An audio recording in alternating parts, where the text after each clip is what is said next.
folks. I'm Congressman Jared Huffman. I have been honored to join you in Marin City to celebrate Martin Luther King Day for many years. This year's a little different. I am doing it by way of this video message because I have to be in the North Coast part of my district today, but I'm grateful for you allowing me this moment to share a few thoughts. When I spoke with you last year, most of us were still reeling from the fact that our country had somehow elected Donald Trump, a man whose bigotry, greed, divisiveness, and pettiness really is the opposite of everything Dr. King stood for.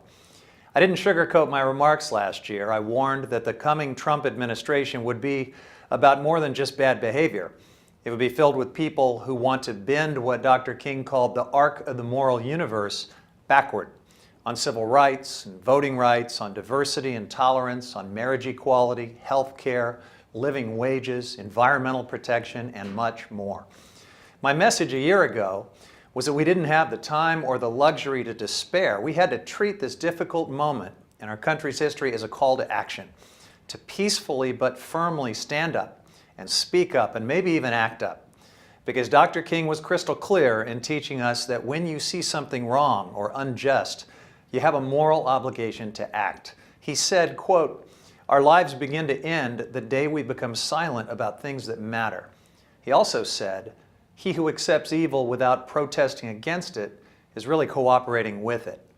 So I urged all of you last year to become active citizens, engaging at every level of politics, and to provide a counterweight to the darkness and division of the Trump agenda by getting involved in volunteer work, community service, doing things big and small to reflect kindness, tolerance, and inclusion.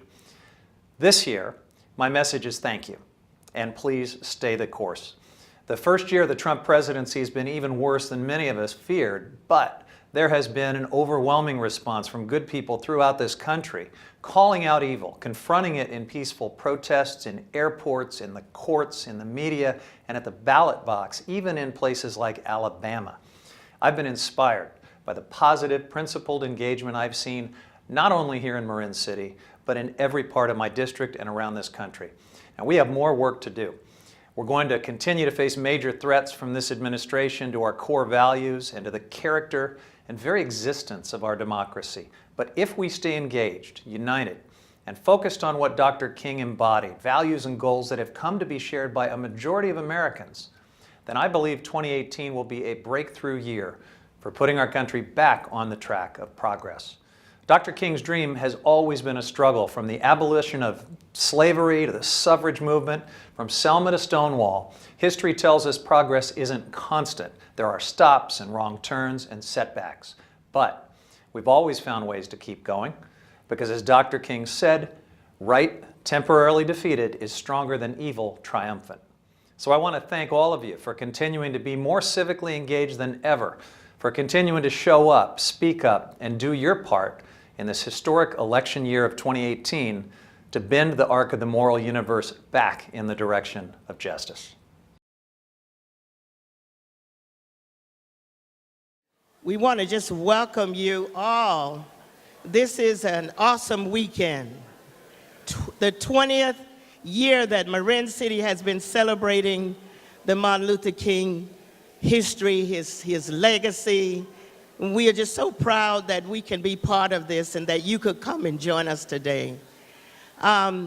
It's also 50 years, it's been 50 years ago that he died in 1968, so we are celebrating 50 years of his death also. Thank you. We have some awesome, I want to call them performers, but I know I don't perform, I minister. So, and so you will be treated today with some great singers, some performers. Danny Glover will be here, and it's just going to be a nice afternoon. So thank you again for coming.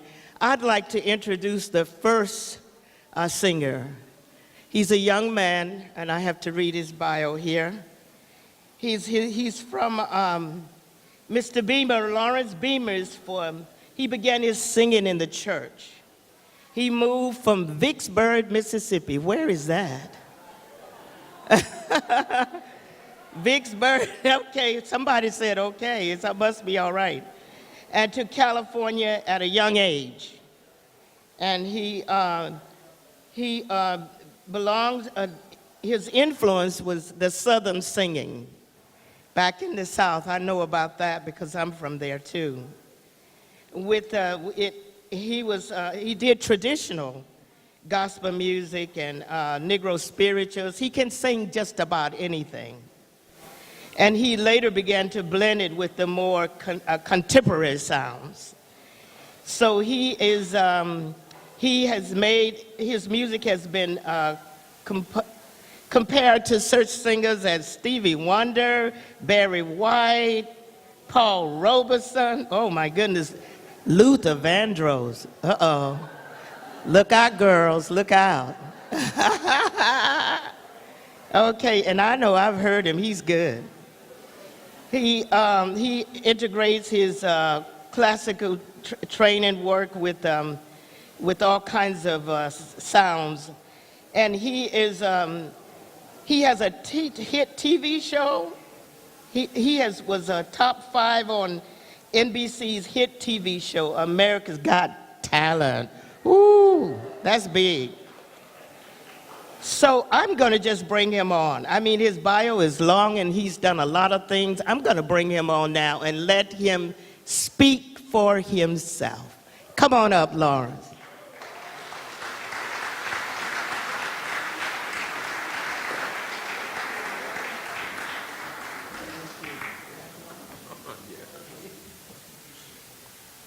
Good afternoon. Oh, I'm over here. We can leave it right here, brother. This is cool. I want you to stand with me, lift every voice and sing. And we'll start off there and kick off this wonderful occasion.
it, afternoon?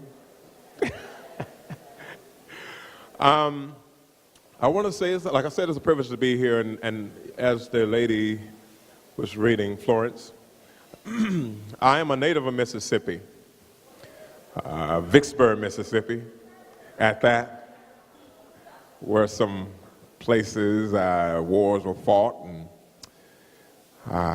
recently went and buried my grandmother, it was last year, in Mississippi, Vicksburg, Mississippi.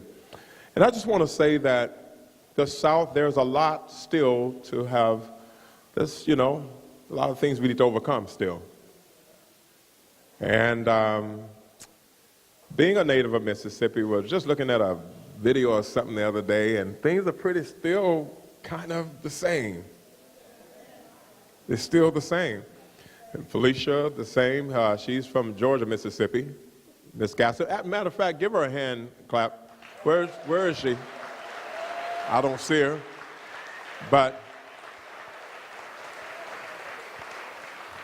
And it makes my spirit just overflood and over with joy to be able to be standing before you, this diverse crowd, in spite of all the foolishness we hear on the news about somebody. Now, this next song I'm about to sing is a very, we should overcome, just telling you in advance a little bit. So, and what I did, I incorporated the Martin Luther King speech in the middle of the song. And I want you to, as you know, when they were marching, they sung, "We Shall Overcome." And one of my greatest heroes is Paul Robeson.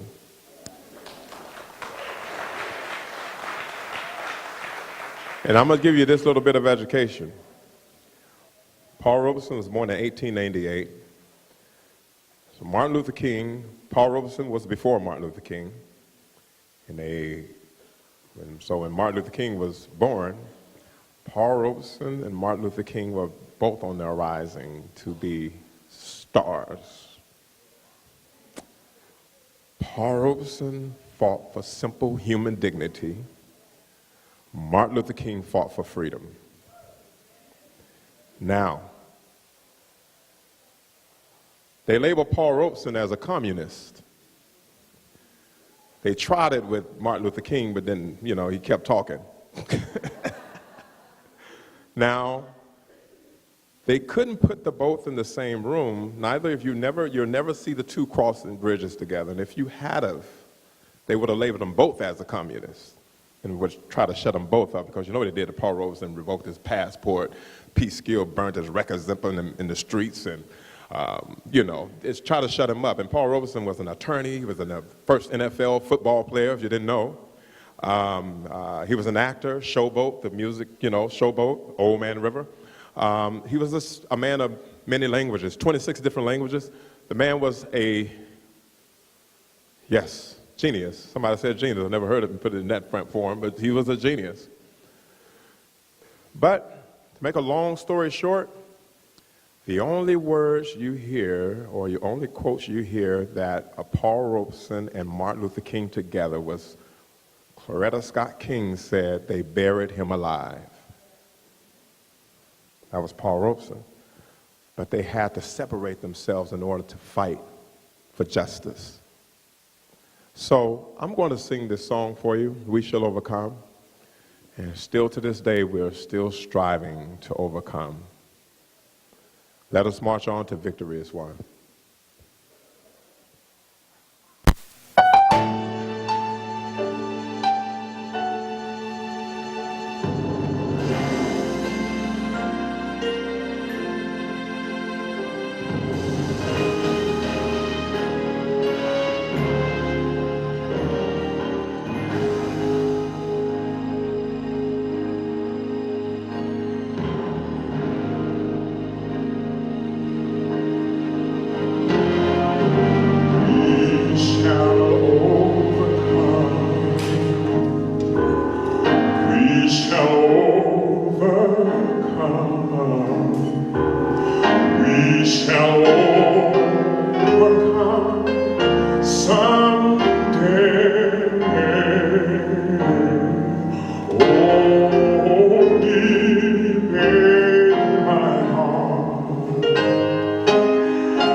shall overcome someday.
That's right. He deserves a standing ovation. Thank you for those beautiful renditions.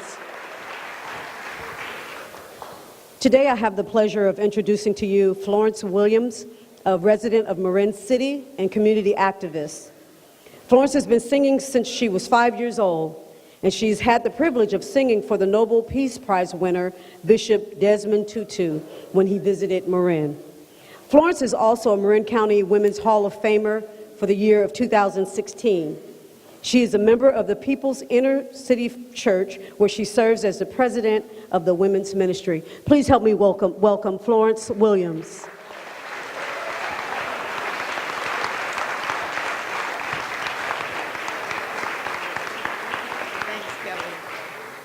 Thanks, Kelly.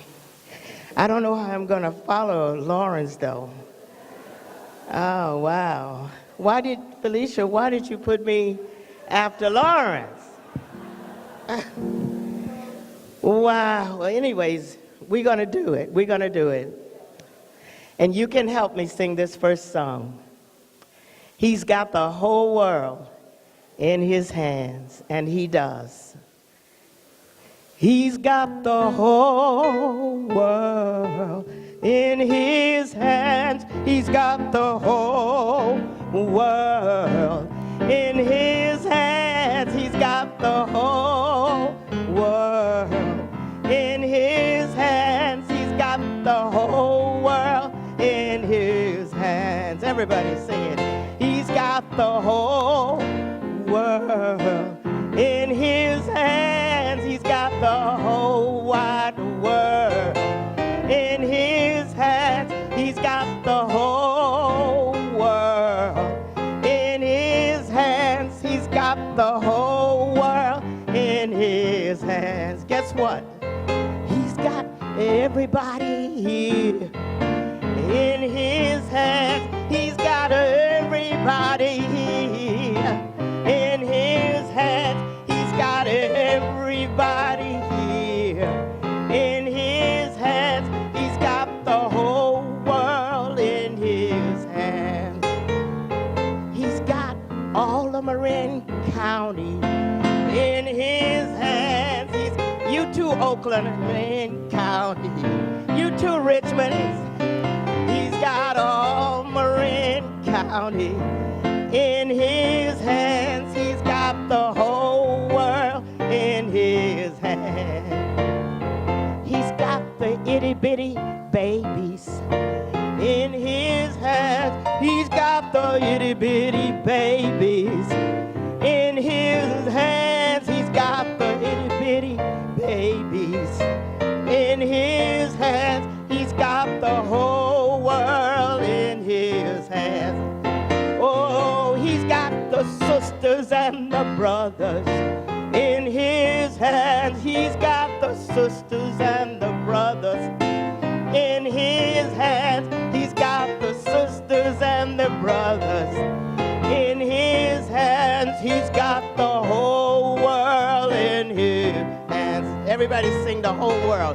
Got the whole world. He's got the whole wide world in his hands. He's got the whole world in his hands. He's got the whole world in his hands.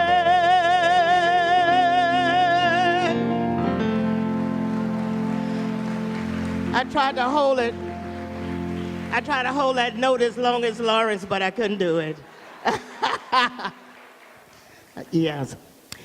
I woke up this morning with my mind stayed on freedom. Oh, I woke up this morning with my mind stayed on freedom. Oh, I woke up this morning with my mind stayed on freedom. Hallelujah, hallelujah, hallelujah. Sing it. Oh, I woke up this morning with my mind stayed on free. Oh, I woke up this morning with my mind stayed on free. Oh, I woke up this morning with my mind stayed on freedom. Hallelujah, hallelujah,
Amen.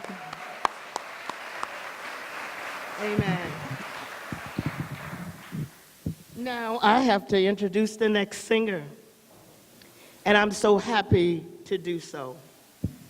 Carol Kelly Thomas is a longtime resident of Marin City and has been involved in so many community projects and programs, and she's a member of the Cornerstone Community Church. And what she enjoys most of all is ministering in song, and I know that because I have been with her on some things and I have seen her in action. She has been singing since the age of 3. I guess she came out singing, huh? Okay. Some of her greatest accomplishments include performing in the Mountain Play, Hairspray, oh, la-di-da, and Toyota Marin's Win-Win commercial. And she just released a CD this year called Playlist. I am so delighted to introduce and to just bring up my friend Kelly Thomas. Come on up.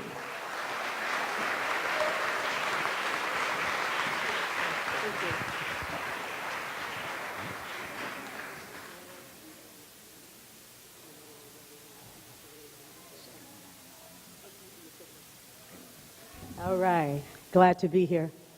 Precious Lord, take my hand, lead me on, help me stand. I am tired, I am weak.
Y'all gonna have to help me out a little bit. Thank you. You're gonna have to help me out a little bit and maybe clap your hands if you know the song. This song is a really old song and it's been sung many different ways, and so I'm gonna sing it to you in a form of a little more traditional gospel. Oh, oh, Lord. Oh, Lord. You've been good to me. I was sitting here thinking about you, not so fast, looking back over my life, and Lord, you sure been good to me. When I was down and out, Lord, you know I didn't have a dime, but you made a way for me so many times. Oh, you brought me, hey, you brought me from a mighty, mighty long way. Yes, you did. And Master, you've been a father for me. You've been a sister for me. You've been my brother too. You didn't leave me. Come on, John, clap for me. Let's stay right by my side. And when troubles comes, Lord, you wipe the tears from my eyes. Hey, I could have been dead, sleeping in my grave. But Lord, you made old death. Yes, he did. He made death step back and behave. Oh, Lord, you brought me. Hey, you brought me from a mighty long way. Yes, you did. And I want to say thank you. Y'all can say it. I want to say thank you. Thank you. I want to say thank you, Lord. Down through the years, I thank you. You didn't leave me, but you stayed right by my side. And when my troubles came, Lord, you wiped the tears from my eyes. Yeah, I could have been dead, sleeping in my grave. But you made old death. You made death step back and behave. Oh, Lord, you brought me. Hey, you brought me from a mighty, mighty long way. Hallelujah.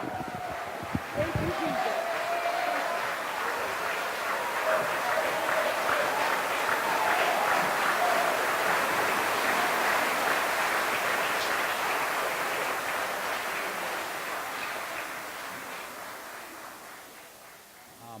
Guess this is my spot in the program.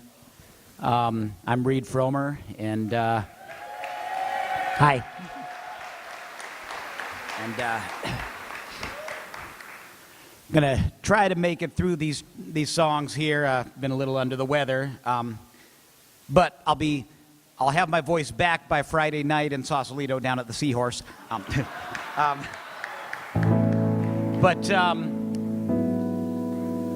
But in that light,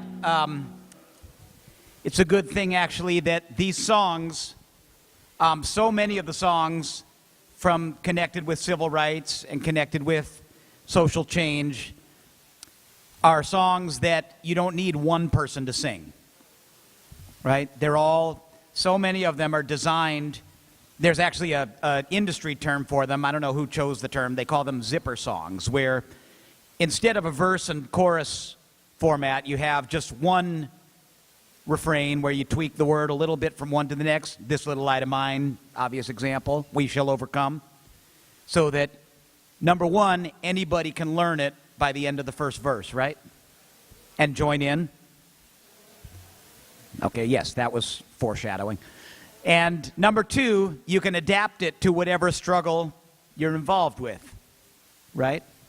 And just quick little story. I was teaching these songs from the civil rights movement a few years ago to my students at a couple of the schools where I teach chorus.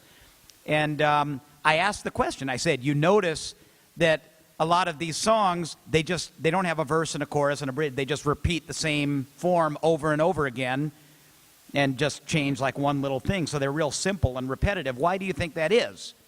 You know, and in each class there would be some kid who would be astute enough to say, well, if you were having a march, you'd need something that people could learn right away, that they didn't have to rehearse, something along those lines.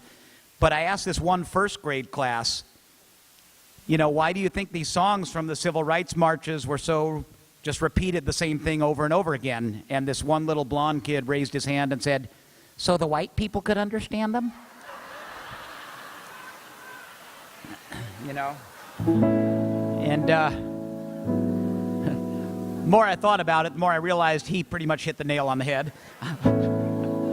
Anyway, so this is one that my Uncle John, who spent about 55 of his 65 years singing for social change, and he composed this one, and it's meant to be sung in an anthemic kind of way. So as soon as you pick it up,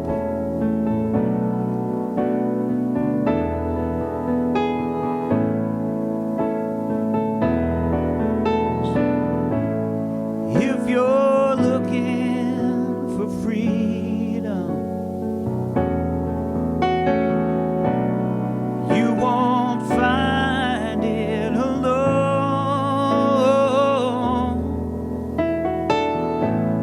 But if we walk that road together,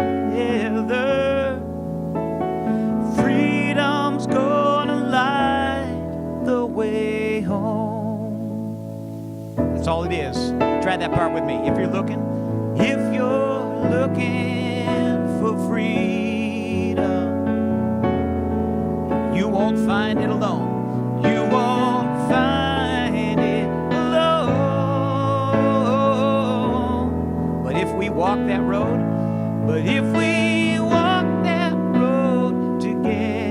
together, freedom's gonna light.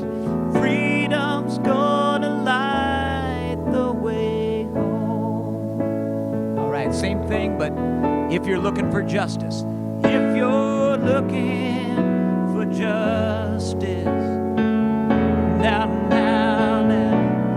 you won't find it alone. But if we walk that road together, justice gonna light the way home. How about if you're looking for peace? Come on. If you're looking for peace, sweet, sweet peace, then you won't find it alone. Oh, no, no, no. But if we walk that road together, peace is gonna light. Peace is gonna light the way home. One more. If you're looking for a victory, if you're looking for a victory, I'll tell you right now, you won't find it alone. But if we walk that road together, victory's gonna light the way home. Whoa. If you're still looking for freedom, well, you won't find it alone. Come on, help me take it out. But if we walk that road together, freedom's gonna light. Say it again. Freedom's gonna light. Oh, freedom's gonna light the way home.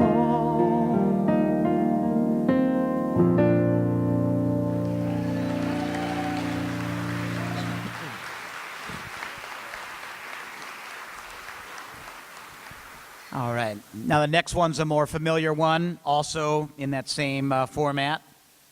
And it speaks to a determination of Martin Luther King and of all those with him, which is not really part of the narrative these days. In fact, there's a strange phenomenon going on where whenever somebody engages in the exact tactics that Martin Luther King did, in fact, he described them, creating tension, creating a positive tension to bring our problems to the surface. Seems like whenever people do that today, whether it's Colin Kaepernick or whether it's Black Lives Matter, there's this chorus that comes out, Martin Luther King never did it that way.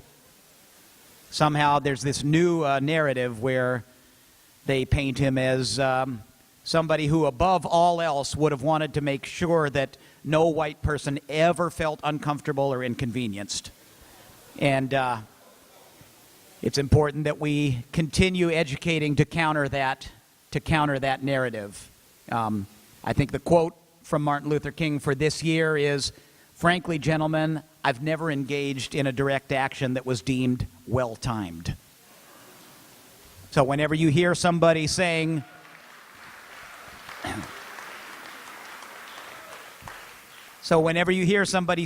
yes, I agree with what you're standing up for, but I just don't like the way you're doing it, and it's not the right time, there's what you can respond with.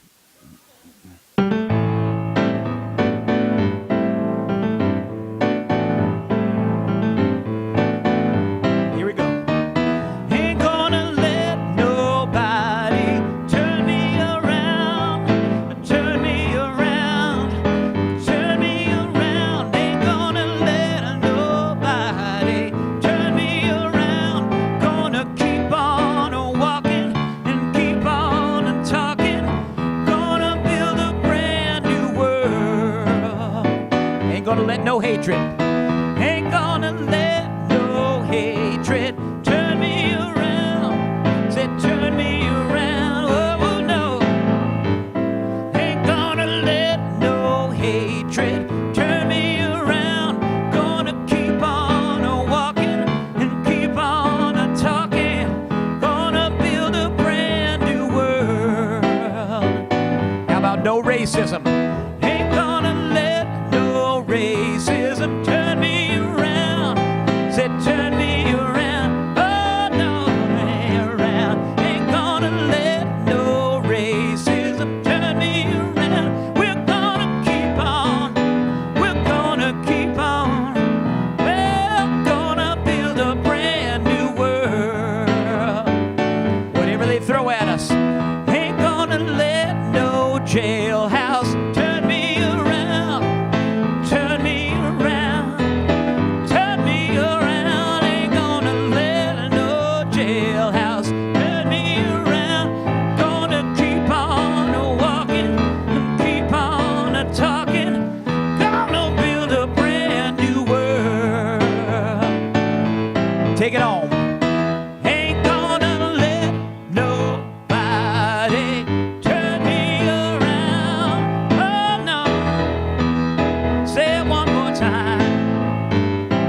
Ain't gonna let nobody turn me around. Gonna keep on walking and keep on talking. Gonna build a brand new world.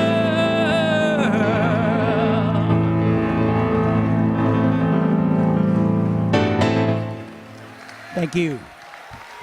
Don't let nobody turn you around.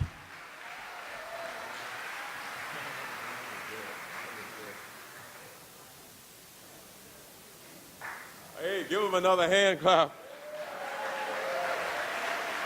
Oh, yeah, I like that. That's them old Negro spirituals.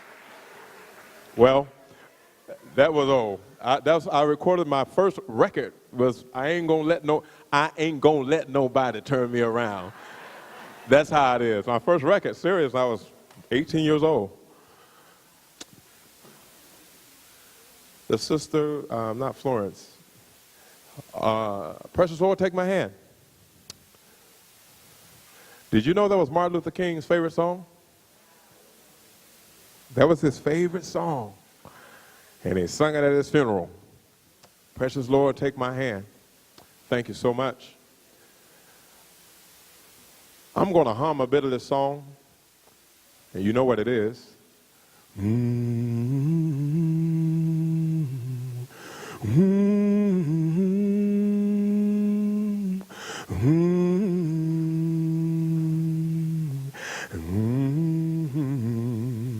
Oh, Lord. Oh, Lord.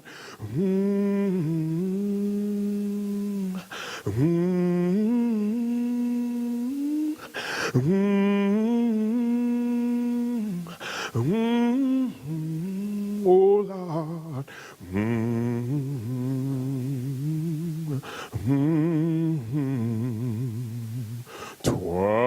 was blind, but now I see. Do you know how that song was composed? Do you know how it came about? There was a slave master on a ship. And at the bottom of the ship were these slaves, where they put the slaves. And at the bottom of the ship, he heard a voice humming the song Amazing Grace. And John Newton was his name, slave master, takes his pen and he writes a poem, Amazing Grace, how sweet the sound. As the slave hums the song that saves a wretch like me, and people like to change it to soul. Save the wretch. He felt that he was so low, so down and out, and so wretched to say, save a wretch like me, because he knew what he was doing. He knew his faults. He knew what he was doing and was capable of doing and was about to do, sell slaves, basically. He said, save the wretch like me. I once was lost. At that moment, he was converted. Now I'm found, blind, but now I see. Slave master, John Newton. That's why that song speaks of the slave in everybody. White, black, purple, green, yellow, whatever color you are. And it speaks of the slave in us. That's why that song is so popular around the world, the whole entire world. And people, we all understand it. So these next two songs I'm about to sing, Oh freedom, oh freedom, oh freedom over me, and before I be a slave, I'll be buried in my grave and go home with my Lord and be free. And that's what we all should be saying, not just blacks, before we be a slave now in 2018. Because it ain't just black folk. In a minute, we all going to be slaves. If we leave it up to one person, I'm saying. So before we all be slaves, we'll be buried in our graves, go home with our Lord and be free. Listen to the words of this song.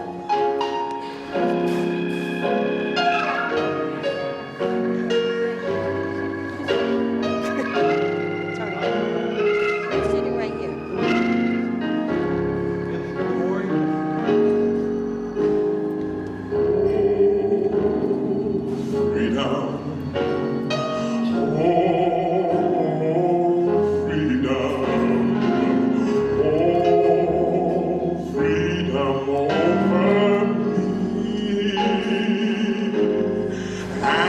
Before I be a slave, I'll be buried in my grave and go home to my Lord and be free.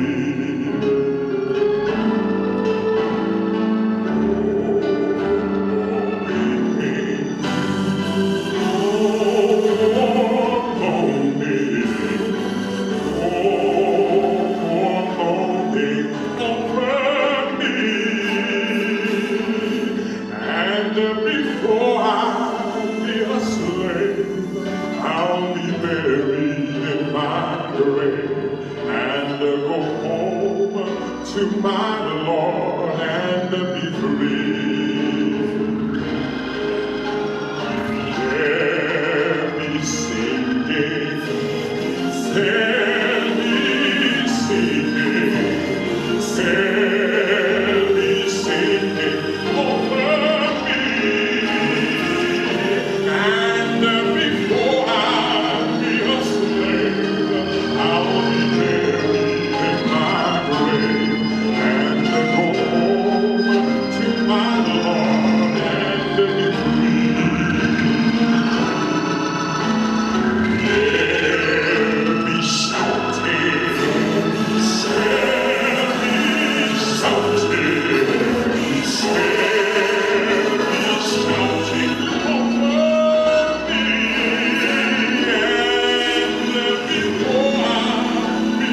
and go home to my Lord and be free.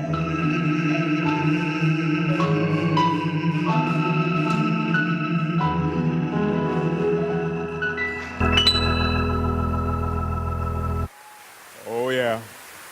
Before I be a slave, I'll be buried in my grave and go home to my Lord and be free. I'm gonna watch this stage, I'll be on my face. You know, old mother of the church told me once, and I was raised in a cult. My mom kicked me out at 16 years old and told me I had to go because I spoke out against the church. But to make a long story short, my first singing engagement was, I was 16 years old. It was for the NAACP sponsored, Chevron sponsored a program for the NAACP. And this old lady at the church, she walks up, she said, "How would you like to sing for Rosa Parks?" I said, "Sure, I would love to sing for Rosa Parks." People told me at that church that if I sing for anybody else, I would die and go to hell and all that stuff, and had me scared. You know, that's what cults do. Make a long story short, sung at the 6,000 people there, and they set me at a table with 3 white ladies, 3 white nuns. Yes, serious. Moving right along, and sang for Rosa Parks. I was 17 at the time, and when I sang for Rosa Parks, one of the girls at the table, the nuns, asked me, they had their habits and stuff on their head, and she said, "Do you have a tape or CD or something?" I mean, well, not CD then, it was a tape.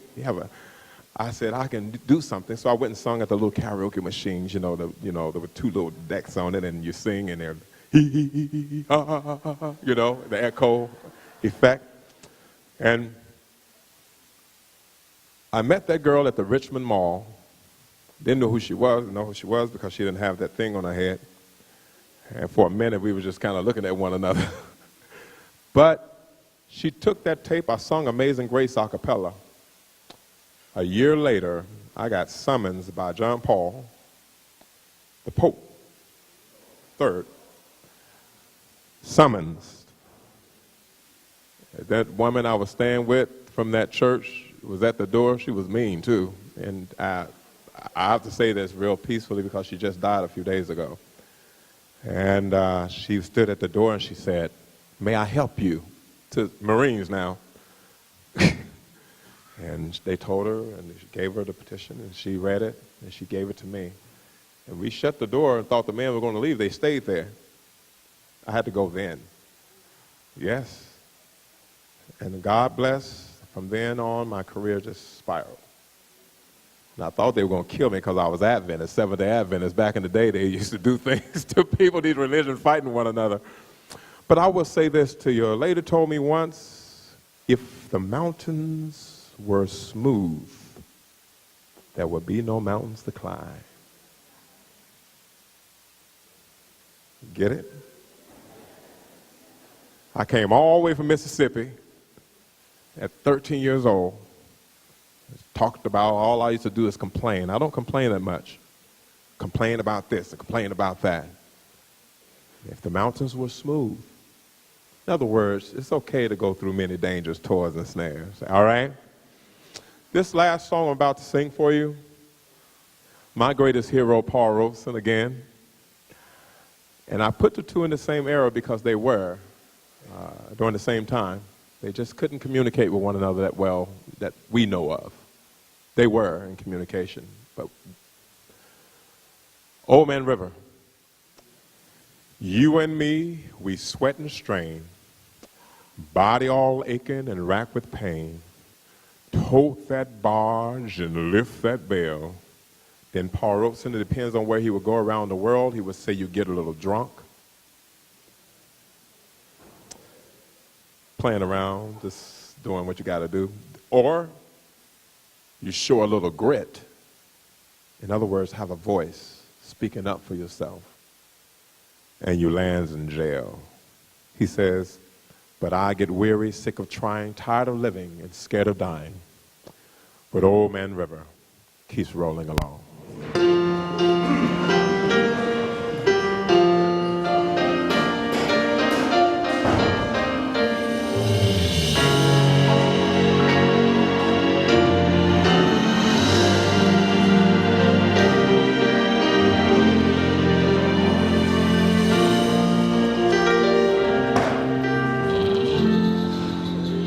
There's an old man called the Mississippi. That's the old man that I'd like to be. What does he care if the world's got troubles? What does he care if the land ain't free?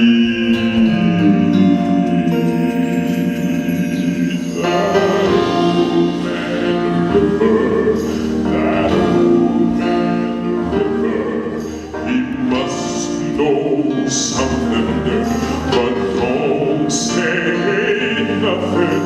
He keeps on rolling, he keeps on rolling along.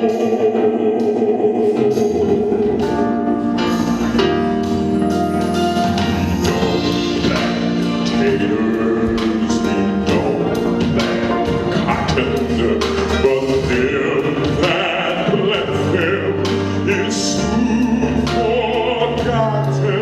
But old man river, he keeps on rolling along.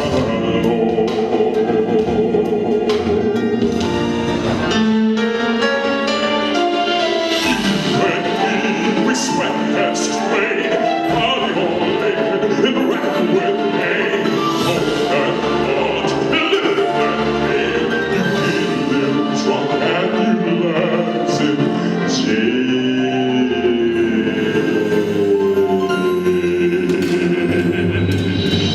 But I keeps laughing instead of crying. It's sometime of living instead of dying.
Okay. You ready to hear one more song? Want to hear one more song? Well, this song is more of a together song. Lean on me. All right? And that's what we need today. Go ahead. And we're just going to have a little bit of time. Put your hands together. Yeah, put your hands together. I know that's loud right there, but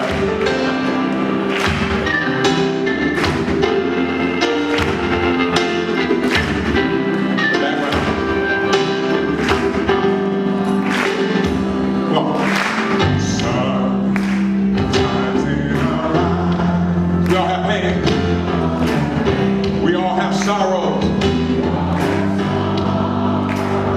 Oh yeah, but if we arise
right, all right, all right. All right, all right. That song's supposed to start back up, but they turned it off. Are you ready? Yes. All right, let the show begin.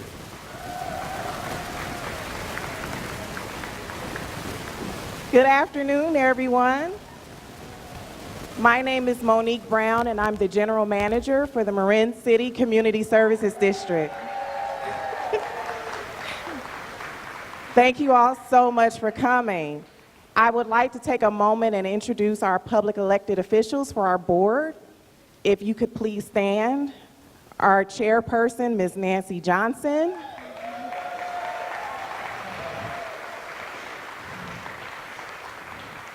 Our newly seated director, Ms. Terry Harris Green.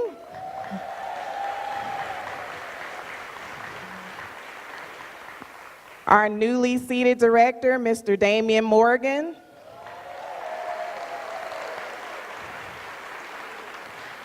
And Director Royce McLemore, I believe she may not be here, but we'll acknowledge her as well. Thank you. So welcome to our 20th birthday celebration for the wonderful and great Dr. Martin Luther King. And I have the privilege of introducing our mistress of ceremony, Ms. Pam Moore, and we're happy to have her.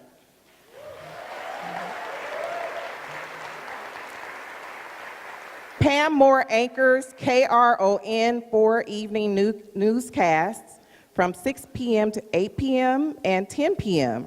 She also does special reports. Ms. Moore joined KRON 4 in March 1991 as an anchor and general assignment reporter. Ms. Moore was nominated for an Emmy for the special Selma to Ferguson. She has been inducted into the National Academy of Television Arts and Sciences Silver Circle. So there is so much more I could say about Ms. Pam Moore, but she said to keep it short, so I know how to follow directions. At this time, please help me welcome Ms. Pam Moore. Thank you so much, Monique, and thanks to all of you. Hasn't this been a wonderful program so far? Wow. So I'm welcoming you again to the 20th anniversary of the Dr. Martin Luther King Jr. birthday celebration. This is a benefit. It's a fundraiser to benefit this community, sponsored by the Marin City Dr. Martin Luther King Jr. Coalition in partnership with Performing Stars.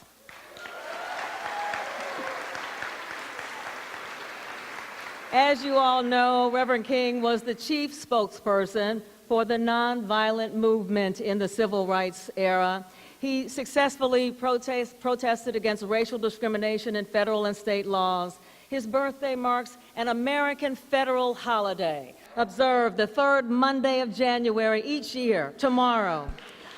That's right.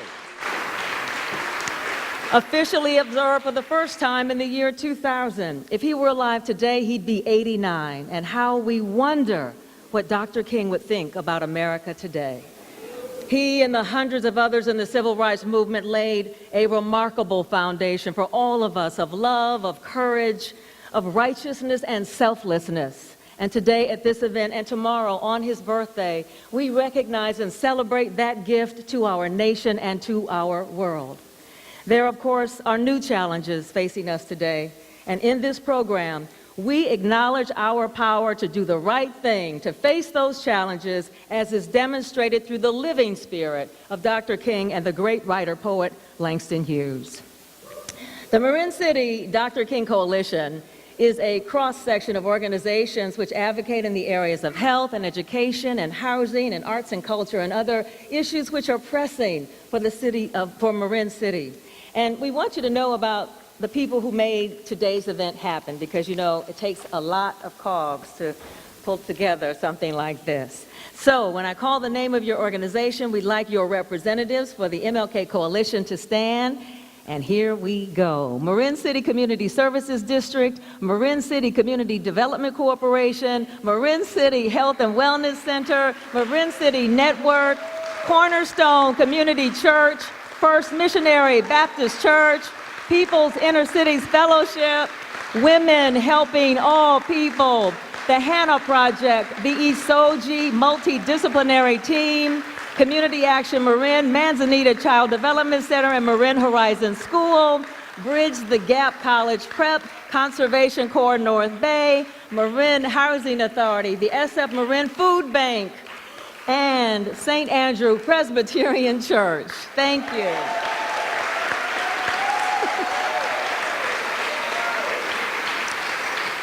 And of course, Performing Stars, run by our dedicated Felicia Gaston, is the event coordinator. We love her.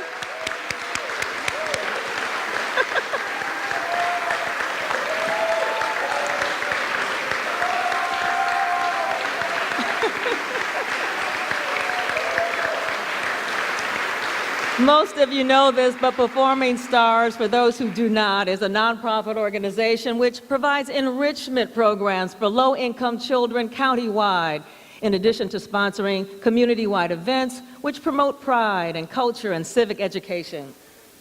The motto is, our kids thrive, our families thrive, our communities thrive. And now we'd like the Performing Stars Board of Directors to stand. Dr. Virginia Edwards, Dr. Wyna Marin, Andrea Norwood, Melissa Hebert Douglas, and Charles Earl Dent. The Advisory Board, Pam Bousquet, Kat Taylor, Judge William Stevens, and not present today but still very much appreciated, Deborah Santana and Cheryl Jennings. And now two people I'm going to take the liberty of introducing who are very close to my heart, two people I love dearly and all of you know.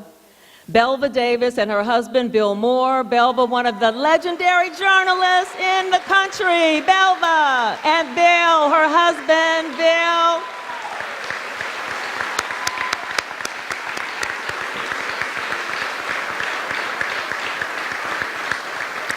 They're so easy to love.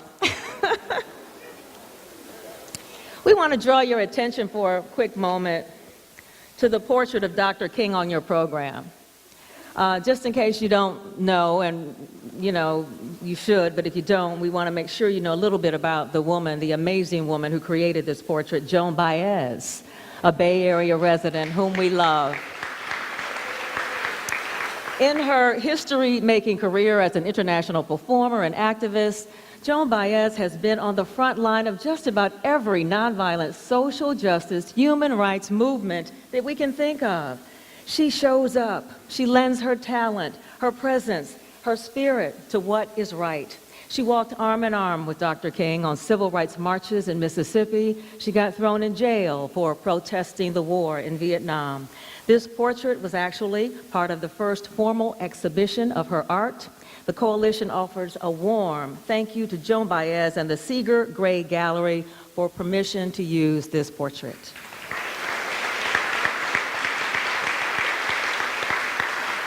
And there is another special artist who needs to be acknowledged today. This photographic display here to my right shows pictures taken during the March on Washington in 1963 by a man named David Johnson.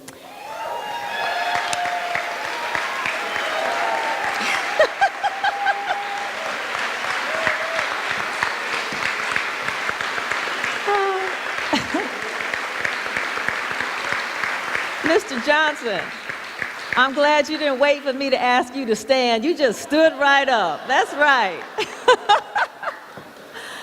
Oh, gosh. The display actually shows some of the photographs taken during the March on Washington in 1963, but he's really been a photographer for more than half a century. He was, or has, the distinction of being Ansel Adams' first African-American student at the California School of Arts, the Fine Arts. He established his own studio on Fillmore Street in San Francisco, diligently documenting the development of that neighborhood during the 40s and the 50s and the 60s. He's had his work published in a number of books, including Harlem of the West, and his work is featured in the KQED documentary called The Fillmore. Mr. Johnson, as we said, as you all saw, is here today, and we just want to say we really appreciate what you have given to our society. Thank you, Mr. Johnson.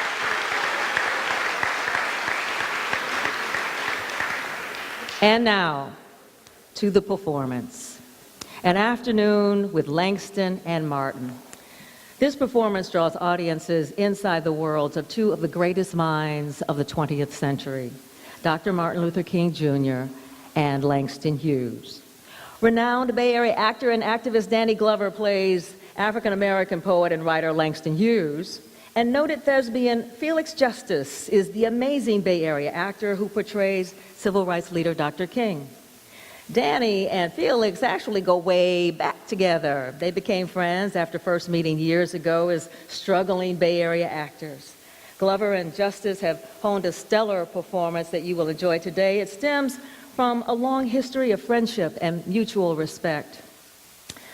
A native of San Francisco, Glover attended San Francisco State College and trained at the Black Actors Workshop of the American Conservatory Theater. He first merited national attention in the New York production of the play called Master Harold and the Boys. And of course, he gained rave reviews for his roles in The Color Purple and Dreamgirls, To Sleep with Anger, the Lethal Weapon series, and on and on and on. We're always so proud to see him on the screen. Off-screen, Glover has built international respect for his wide-reaching activism and philanthropy. Currently, he serves as a UNICEF ambassador. Felix Justice grew up in Florence, South Carolina. He's a Southern fella. He studied theater in both San Francisco and New York. He has performed his one-man show on Dr. Martin Luther King Jr. Prophecy in America since it premiered back in 1981 in San Francisco at the Lorraine Hansberry Theater. Justice has subsequently toured through the United States and Africa with the show. After today's performance, these two wonderful men have agreed to remain on stage for a brief question and answer. But right now, ladies and gentlemen, please enjoy An Afternoon with Langston and Martin.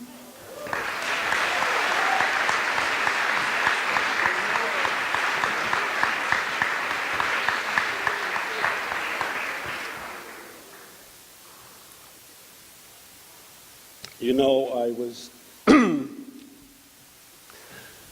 sitting back there for the music earlier, excuse me, and pray for my voice, by the way. And I was so moved that I had great difficulty restraining myself. I wanted to jump up on the stage. And I had a song all picked out that I wanted to do, and it was Oh Happy Day. Happy Day. In fact, I thought I might treat you to a medley. I would start with Oh Happy Day and weave in and out, I Feel Good. But since my voice began to fail me, I thought it would be better if I could read Reverend King's words to you. You know, we have a saying nowadays that we came perched on the backs of others. And it's true. We're all indebted to those who came before us. And it's not just us, but Martin Luther King also stood on the shoulders of giants. And as we start to think about Martin Luther King today, I think that we would do well also to think about Benjamin E. Mays. I think we should think about Howard Thurman. We should think about Diane Nash. We should remember the contributions of Bob Moses. Thank you so much, my dear. Thank you. We should remember my own idol, Fannie Lou Hamer. Remember Fannie Lou. But not only that, I think we should remember Clarence Darrow and Eugene Debs. I think we should remember Eleanor Roosevelt and Adlai Stevenson. I think we should remember organizations like the San Francisco Women's Building, which does an enormous amount of work for women, and I noticed that executive director of the Women's Building, sitting in this audience today. So let us remember those shoulders that we came in on. It's really important to do that. I said I wanted to sing "Oh, Happy Day," and that reflects my mood. Both Danny and Glover and I are as happy as little children to be here in Marin City for this, what I'm sure will turn out to be a memorable affair. It's already memorable for me. And allow me now to thank the Coalition for Martin Luther King Workers from Marin City, and especially, and her name has already been mentioned, Felix Justice.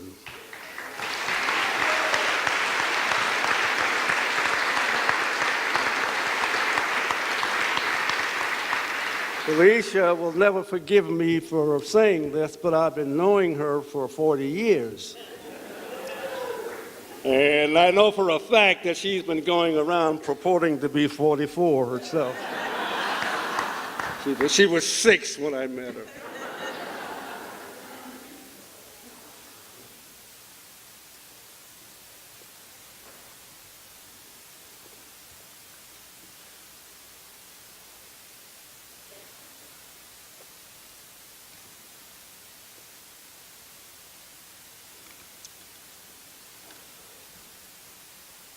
From the 139th Psalm.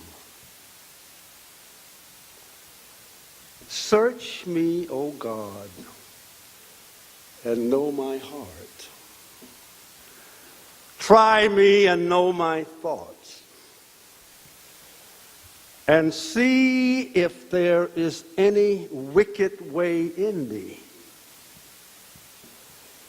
And lead me to the way everlasting.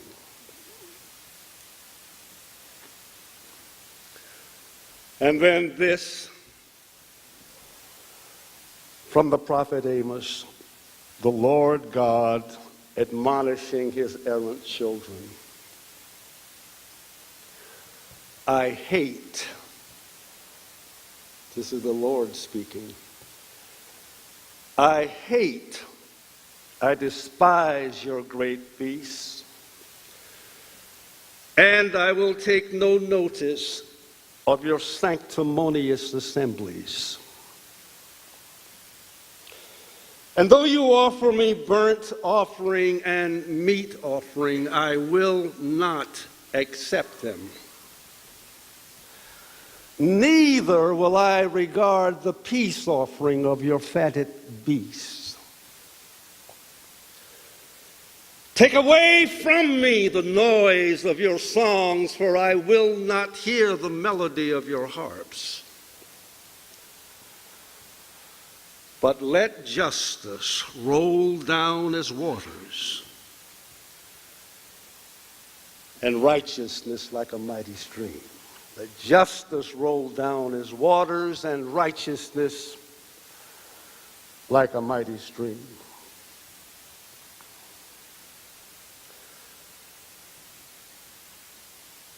My beloved friends, I appear before you this afternoon with boundless gratitude for your presence and in humility, and with a renewed faith in the miraculous healing power of love. These are, as we used to say in Sunday school, trying times. I know that you have all had your midnights of sorrow, your days that you thought that you may not be able to get through, and I certainly have had mine. I can tell you now that living every day under the threat of death from some of our sick white brothers leaves me depressed sometimes. Living every day under extensive and unfair criticism, even from Negroes, I get discouraged sometimes. But I am here to tell you today that hope abides. I can remember many years ago, early on in my public ministry, I was in New York City, autographing copies of the first book that I had ever written. And I was in an upbeat mood. I was happy. I was new to these kind of things, and it was wonderful to meet the friendly people and to be adored, perhaps. And as I sat there at the table signing books, a rather strange and unkempt woman approached the table. I barely noticed her. And the only thing I heard her say was, "Are you Martin Luther King?" And I was looking down, writing, signing books, and I remember I said, yes, I am. And suddenly I began to feel something beating on my chest, and before I knew it, I had been stabbed by this demented woman. And the blade had gone through, had punctured my chest. Well, after my assailant had been subdued and carried away, I was rushed to the Harlem hospital. It was a dark, dreary night in New York City, I remember, and at the hospital, the doctors discovered that the blade had come to rest just on the edge of my aorta, the main artery. And once that's punctured, you drown in your own blood. That's the end of you. Well, several days later, I was told about the fact that the following day, after I was in the hospital, that the New York Times came out and it said that if Dr. King had sneezed at that moment, he probably would have died. So that sometimes later, after the knife had been removed, successfully, I was allowed to move around the hospital a little bit in a wheelchair. I was allowed to read some of the fine letters that came in. And from all over the nation, kind letters came in. And I was weak. I could not read them all, but I glanced at a few of them. Oh, I received a letter from the President of the United States. It was all right. I received a letter from the Vice President. I received a letter from the Governor of New York. I cast them aside.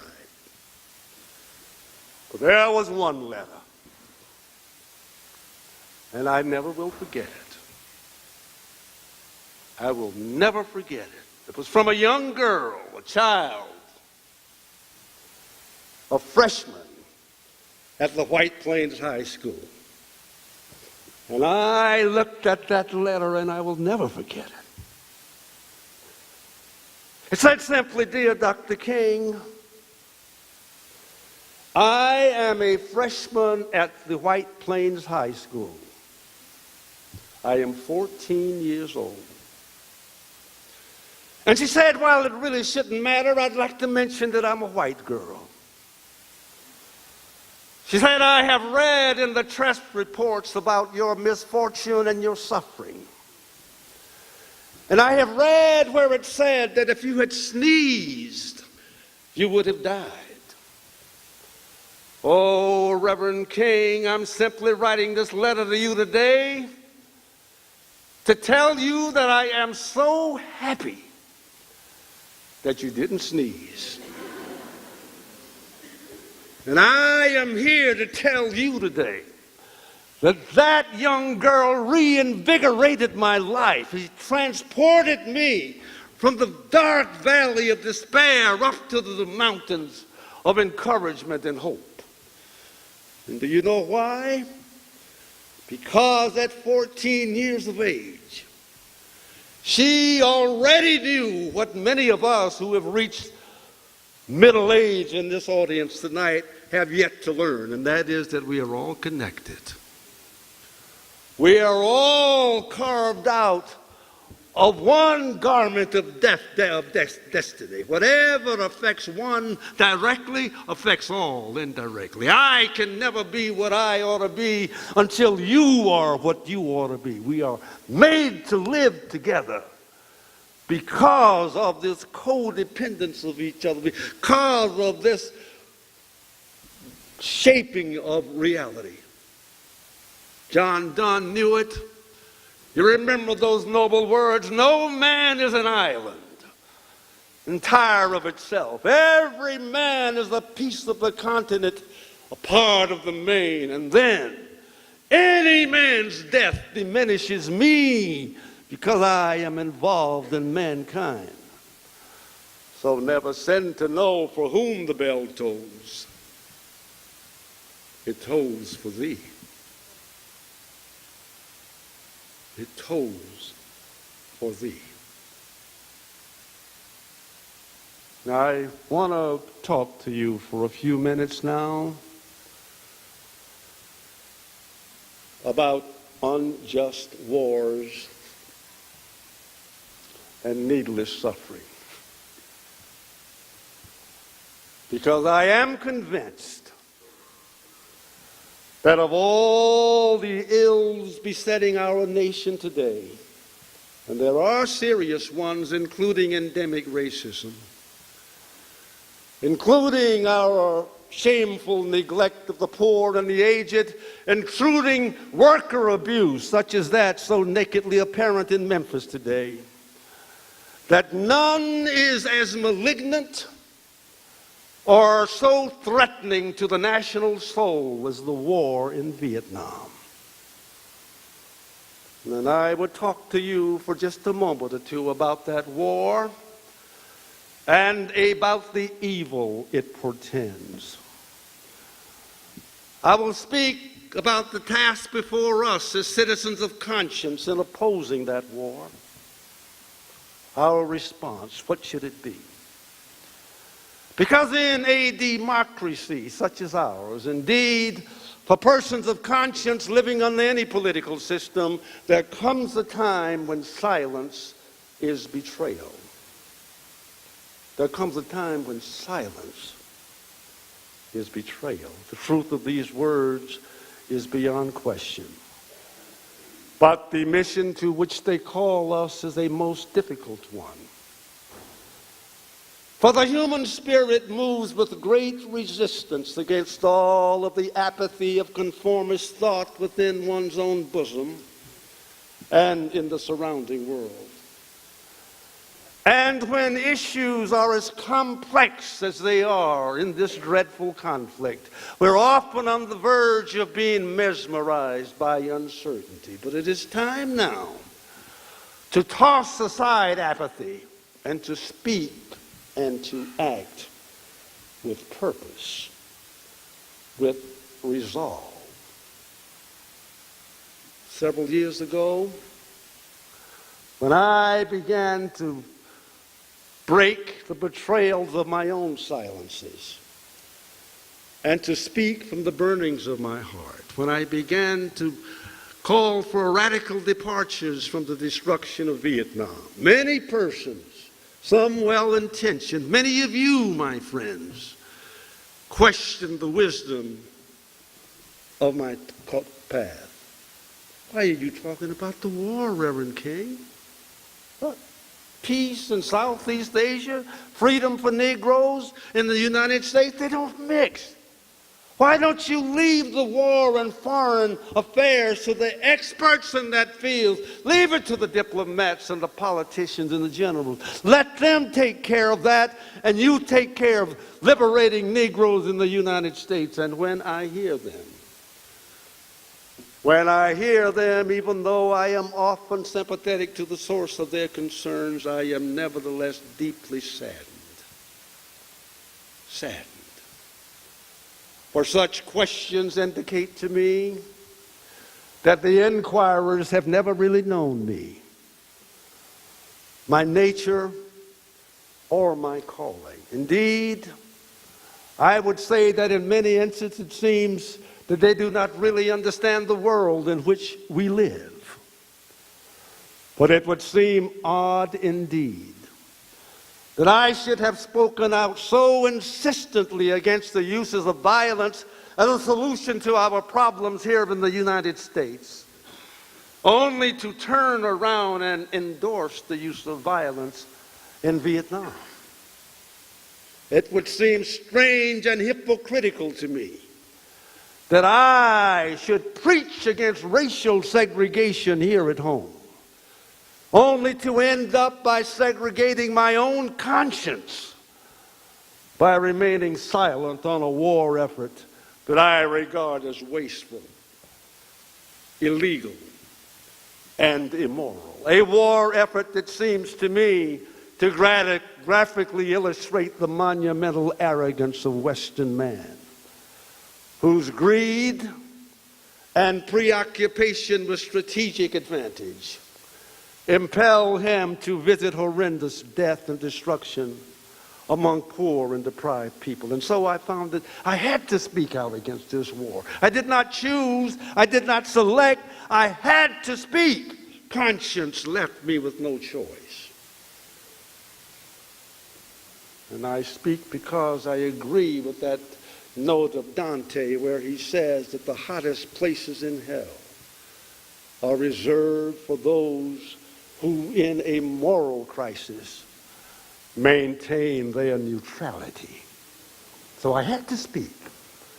I had to speak against this war. And I speak not in anger or in disparaging of my country, but with a heavy heart, full of anxiety, and most of all, with a passionate desire to see our beloved United States of America act as the moral example to the world. I had to speak. Now, since I am a preacher by calling, I suppose it is hardly surprising that I have several reasons for bringing Vietnam into the field of my moral vision. There is at the outset the very obvious and almost facile connection between the war and the struggle that we have been waging in this country all these many years. I mean the struggle against race bigotry and economic inequality. Several years ago, there came a shining moment in that struggle, and we all rejoiced that there seemed to be a real reason of hope for America's poor people of all colors through the aegis of the poverty program. There were bold proposals put into place, some setbacks, and new beginnings.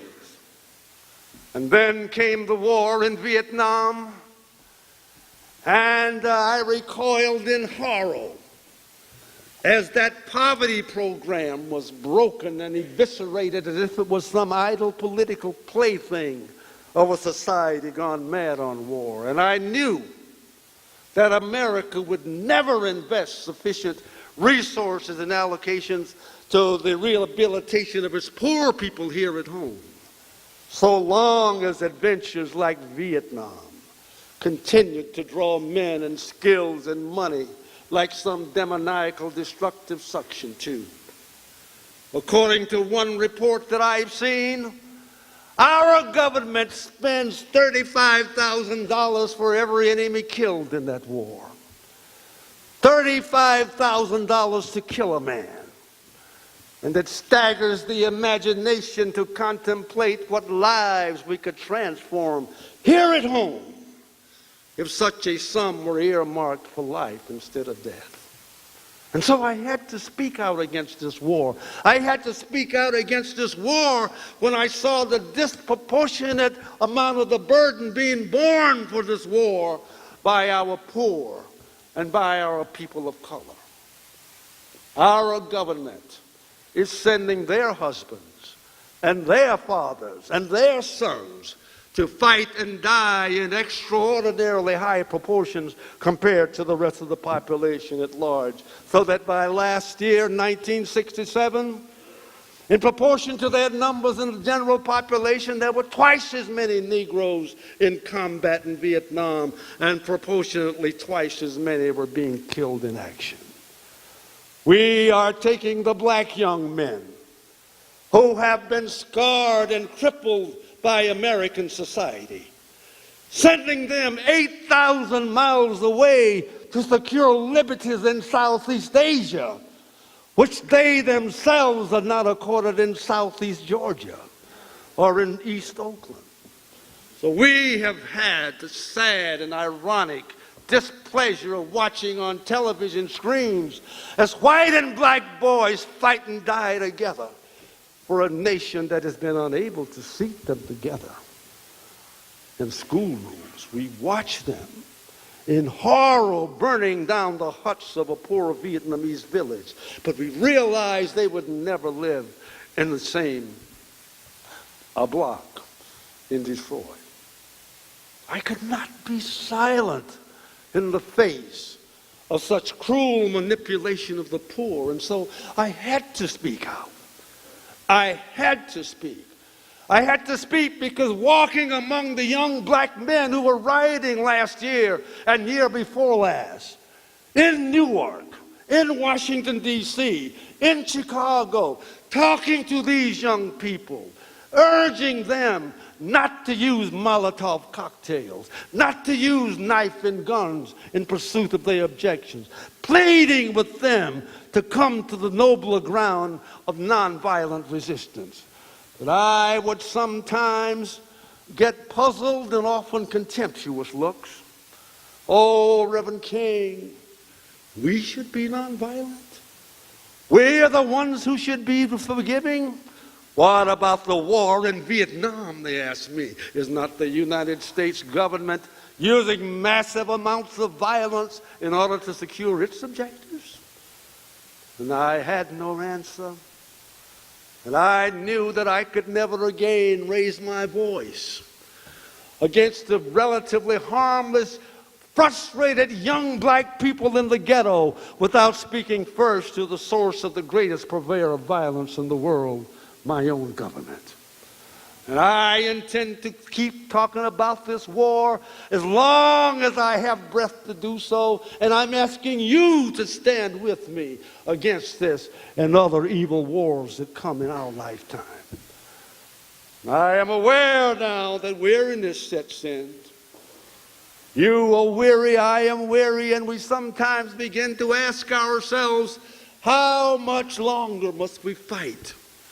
When will the victory finally be ours, Reverend King? How long must we go along? How long before we can say that we have a community built on love in the United States? How long will prejudice blind the visions of men and darken their understanding and drive bright-eyed wisdom from her sacred throne? How long? When will wounded justice, lying prostrate on the streets of our cities, be lifted from this dust of shame to reign supreme among men? How long? When will the radiant star of hope be plunged against the nocturnal bosom of this lonely night and pluck from the weary souls of men the manacles of fear and the chains of death? How long will justice be crucified and truth buried? How long must we struggle in this righteous struggle? How long before we are first-class citizens of this nation that we love? How long? And I say to you tonight, and I say it without equivocation, without fear of contradiction, not long. Not long. How long? Not long. Because history is a long story of the fact that goodness defeated is stronger than evil triumphant. How long? Not long. Not long, because there is something in this universe that Greek mythology calls the goddess of Nemesis. How long? Not long, because though the arc of the moral universe is long, yet it bends towards justice. How long? Not long, because Carlyle was right when he said no lie can live forever. Not long, because William Cullen Bryant is right. Truth crushed to earth shall rise again. Not long, because James Russell Lowell is right. Truth forever on the scaffold, wrong forever on the throne. Yet that scaffold sways the future, and behind the dim unknown standeth God within the shadows, keeping watch above his own. How long? Not long. The Bible is right. Be not deceived. God is not mocked. For whatsoever a man soweth, that shall he also reap.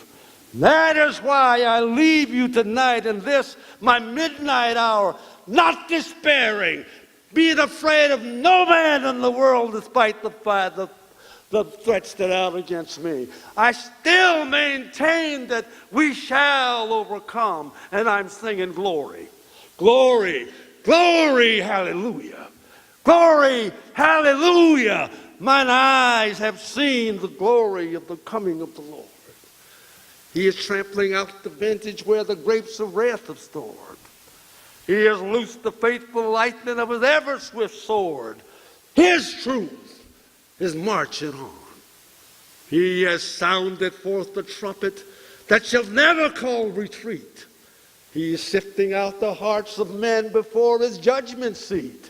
Oh, be swift, my soul, to answer him. Be jubilant, my feet. Our God is marching on.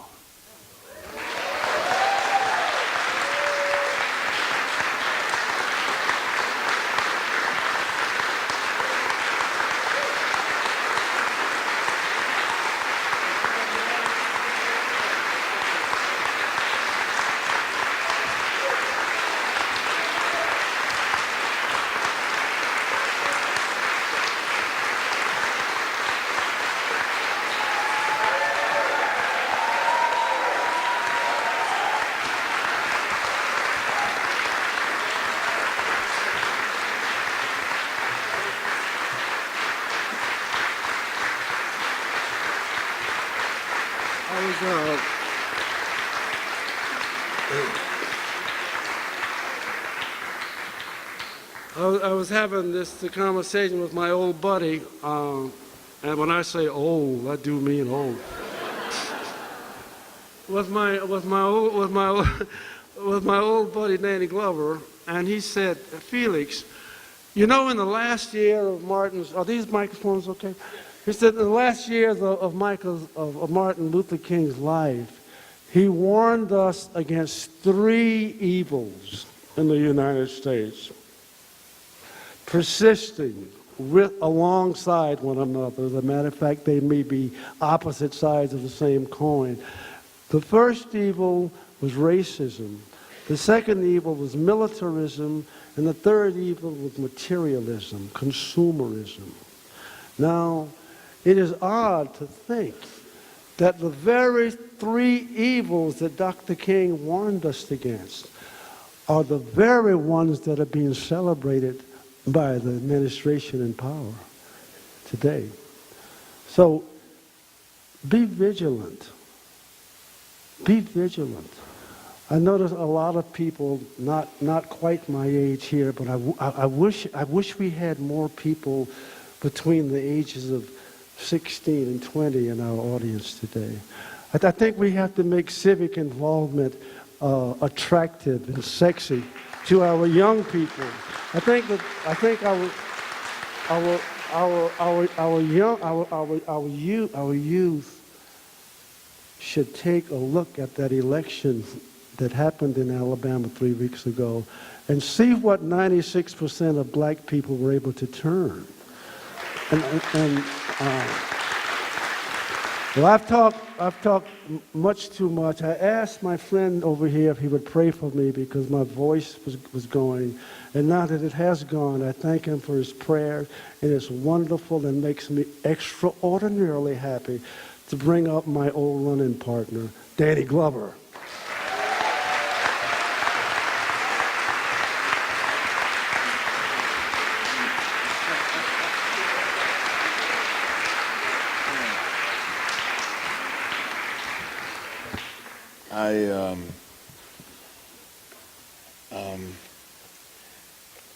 I'm fortunate, and in my life I've been fortunate in so many ways, but certainly one of the privileges that I've had is to have such a friend, a great friend, as Felix Justice. I remember the moments when we first met, and we were doing a play at the Palo Alto Theater more than 40 years ago. And I had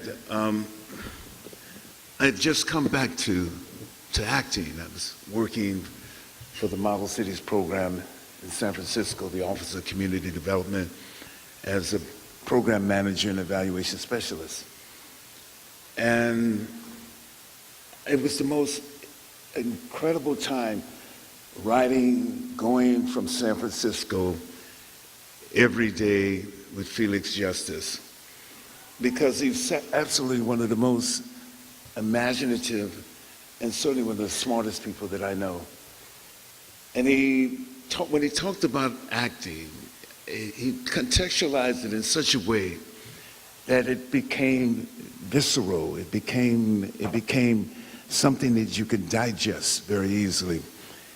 And I remember often I use, even to today, some of the terminology. And I see one of my great friends in the audience here. I have to stop, Mr. Dave Johnson, as I see him right there.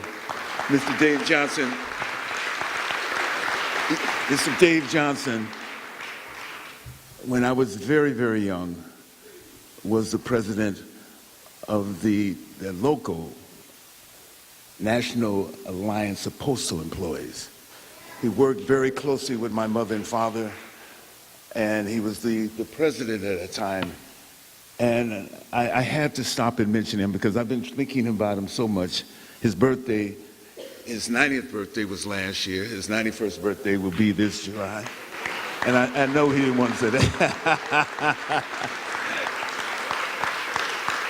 And he was constantly there in my father's and my mother's life. He knew both of them. And it was certainly it's great to see you, Dave. Great to see you, brother. But Felix brought this attention to me. You know, I had not made a choice of whether I was going to make acting my life.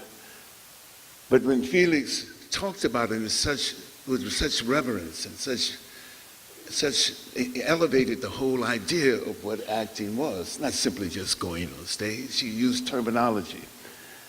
So you have to study this. You study, which he had done, and certainly subsequently I did as well.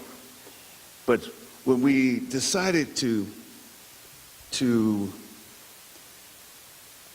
put this presentation together, he had written one-man play on Martin Luther King, which I saw on several occasions. Both of us were fortunate to go to school, the college in the late 60s, me, San Francisco State, and Felix, the University of California, Berkeley. And it was the most remarkable moment in my life, and I would say his as well.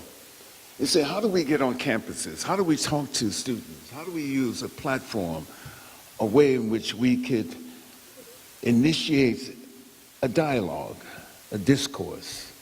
You know, it was important for us. Maybe we can talk about what is happening on campuses, what is happening in communities, in the context of this moment today, using the words of Langston and Martin, and particularly because the dream itself, the idea of the translation of ideas through the dream and possibilities through the dream. Langston and Martin wrote to each other constantly. When you think about Langston's poetry, you think about the idea of the dream, I dream a world, or dream deferred. Martin Luther King always said that his inspiration came from Langston.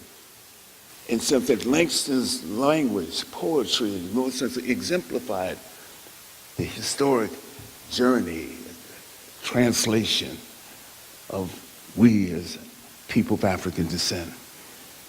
And so we decided to do this together more than 25 years ago. And we find ourselves on a Sunday morning right here at the Martin Luther King Institute, am I right? And here, once again, thank you.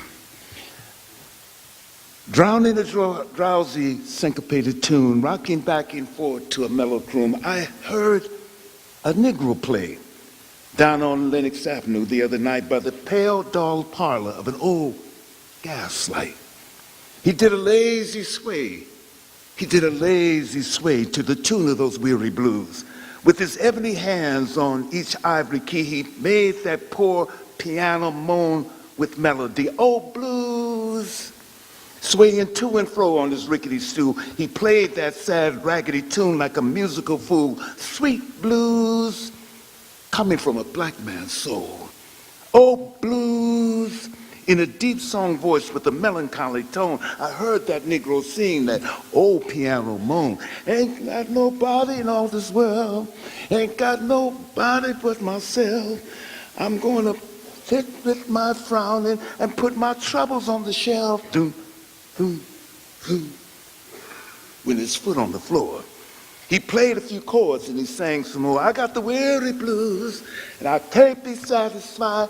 Got the weary blues and I can't be satisfied. I ain't happy no more and I wish that I had died. And far into the night he crooned that tune. The stars went out and so did the moon. The singer stopped playing and went to bed while the weary blues echoed through his head. He slept like a rock or a man that's dead. Got the weary blues, can't be satisfied. Got the weary blues, and can't be satisfied. You know what makes Langston so extraordinary is that he covers such a large, a major part of this whole, how you say, evolution of black cultural and political thought. I like to think about Langston when he talks about his maternal grandmother in his autobiography. He talks about Mary Langston. Mary Langston is his maternal grandmother. And Mary Langston's first husband was Sheridan Leary. Now we may not know Sheridan Leary, but Sheridan Leary was at Harper's Ferry with John Brown. Harper's Ferry and John Brown. So one of Langston's prized possessions was the bullet-riddled shawl that his maternal grandmother's first husband wore and died and made an enormous sacrifice in Harper's Ferry with John Brown. And so in some sense, he brings that history. He talks about the stories that his grandmother told him. He lived with his grandmother primarily until he was 12 years old. His mother, who had dreams of being a thespian, an actress, left him a time to time with his grandmother. The Negro Speaks a River. This is his first major poem at 17 years old. Any young faces in here know that Langston wrote this poem at 17 years old, which that meant was 1919. It was published by the Crisis magazine. Who was the editor of the Crisis magazine? at that particular point in time, W.E. Du Bois. So you connect all these culture, politics at that time. W.B. Du Bois, one of the founders of the Niagara movement, or as we know it this year as the NAACP. I've known rivers ancient as the world and older than the flow of human blood and human veins. My soul has grown deep like the rivers. I bathed in the Euphrates when dawns were young. I built my hut near the Congo, and it lulled me to sleep. I looked upon the Nile, and I raised the pyramids above it. I heard the singing of Abe Lincoln when he went down to New Orleans, and I've seen his muddy bosom turn all golden in the sunset. I've known rivers, ancient, dusty rivers. My soul has grown deep like the rivers. Got the weary blues, can't be satisfied. I got the weary blues and can't be satisfied. Ansu's story. Ansu has a whole head full of stories.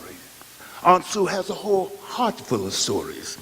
Summer nights on the front porch, Ansu cuddles a brown-faced child to her bosom and tells him stories. Black slaves walking in the hot sun, and black slaves walking in the dewy night, and black slaves singing sorrow songs on the banks of a mighty river mingle themselves softly in the flow of Ansu's voice. Mingle themselves softly in the dark shadows that cross and recross Ansu's stories. And the dark-faced child listening knows that Ansu's stories, the real stories, he knows that Ansu never got her stories out of any book at all, but they came out of her own life. The dark-faced child is quiet of a summer night, listening to Ansu's stories. Summer night. The sounds of Harlem night drop one by one into stillness. The last piano player is closed. The last Victrola ceases with jazz boy blues. The last crying baby sleeps, and the night becomes still as whispering heartbeat. I toss without rest in the darkness, weary of the tired night, my soul empty as the silence, empty with the vague, aching emptiness, desire, needing someone, something. I toss without rest in the darkness until the new dawn, wan and pale, descends like a white mist into the courtyard. Got the weary blues and can't be satisfied. Got the weary blues and can't be satisfied. As I grew older, it was a long time ago. I have almost forgotten my dream, but it was there then in front of me, bright like a sun, my dream. And then the wall rose slowly, slowly, between me and my dream, rose slowly, slowly, dimming, hiding the light of my dream, rose until it touched the sky, the wall, shadow. I am black. I lie down in the shadow, no longer the light of my dream before me, above me, only the thick wall, only the shadow. My hands, my dark hands break through the wall, find my dream, help me to shatter this darkness, to smash this night, to break the shadow into 1,000 lights of sun, into 1,000 whirling dreams of sun.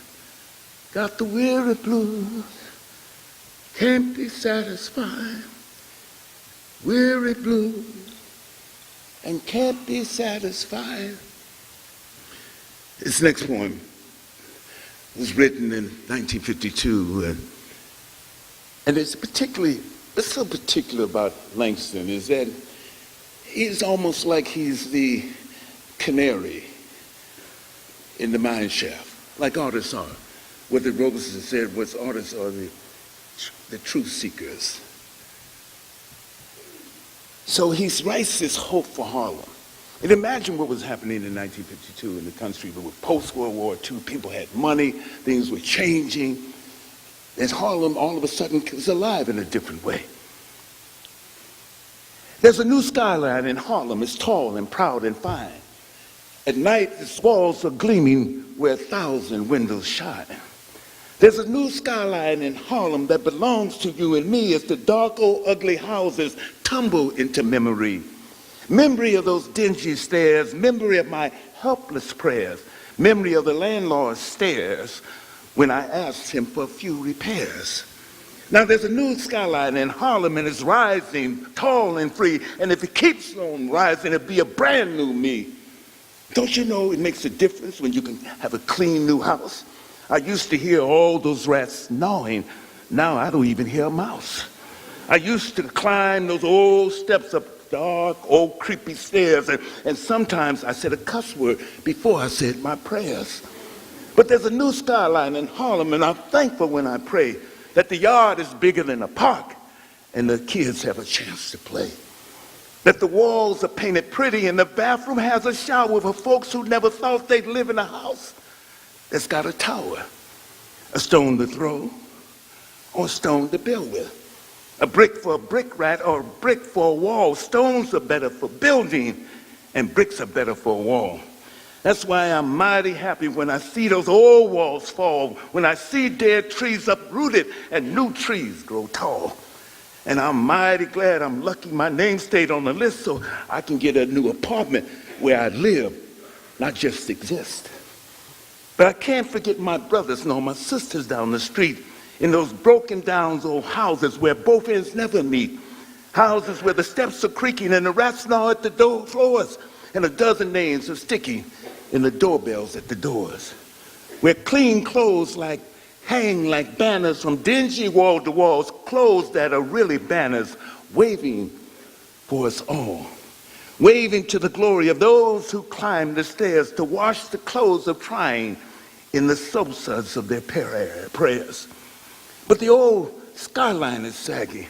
It looks sadder than before, so I hope the day is coming when there won't be any more.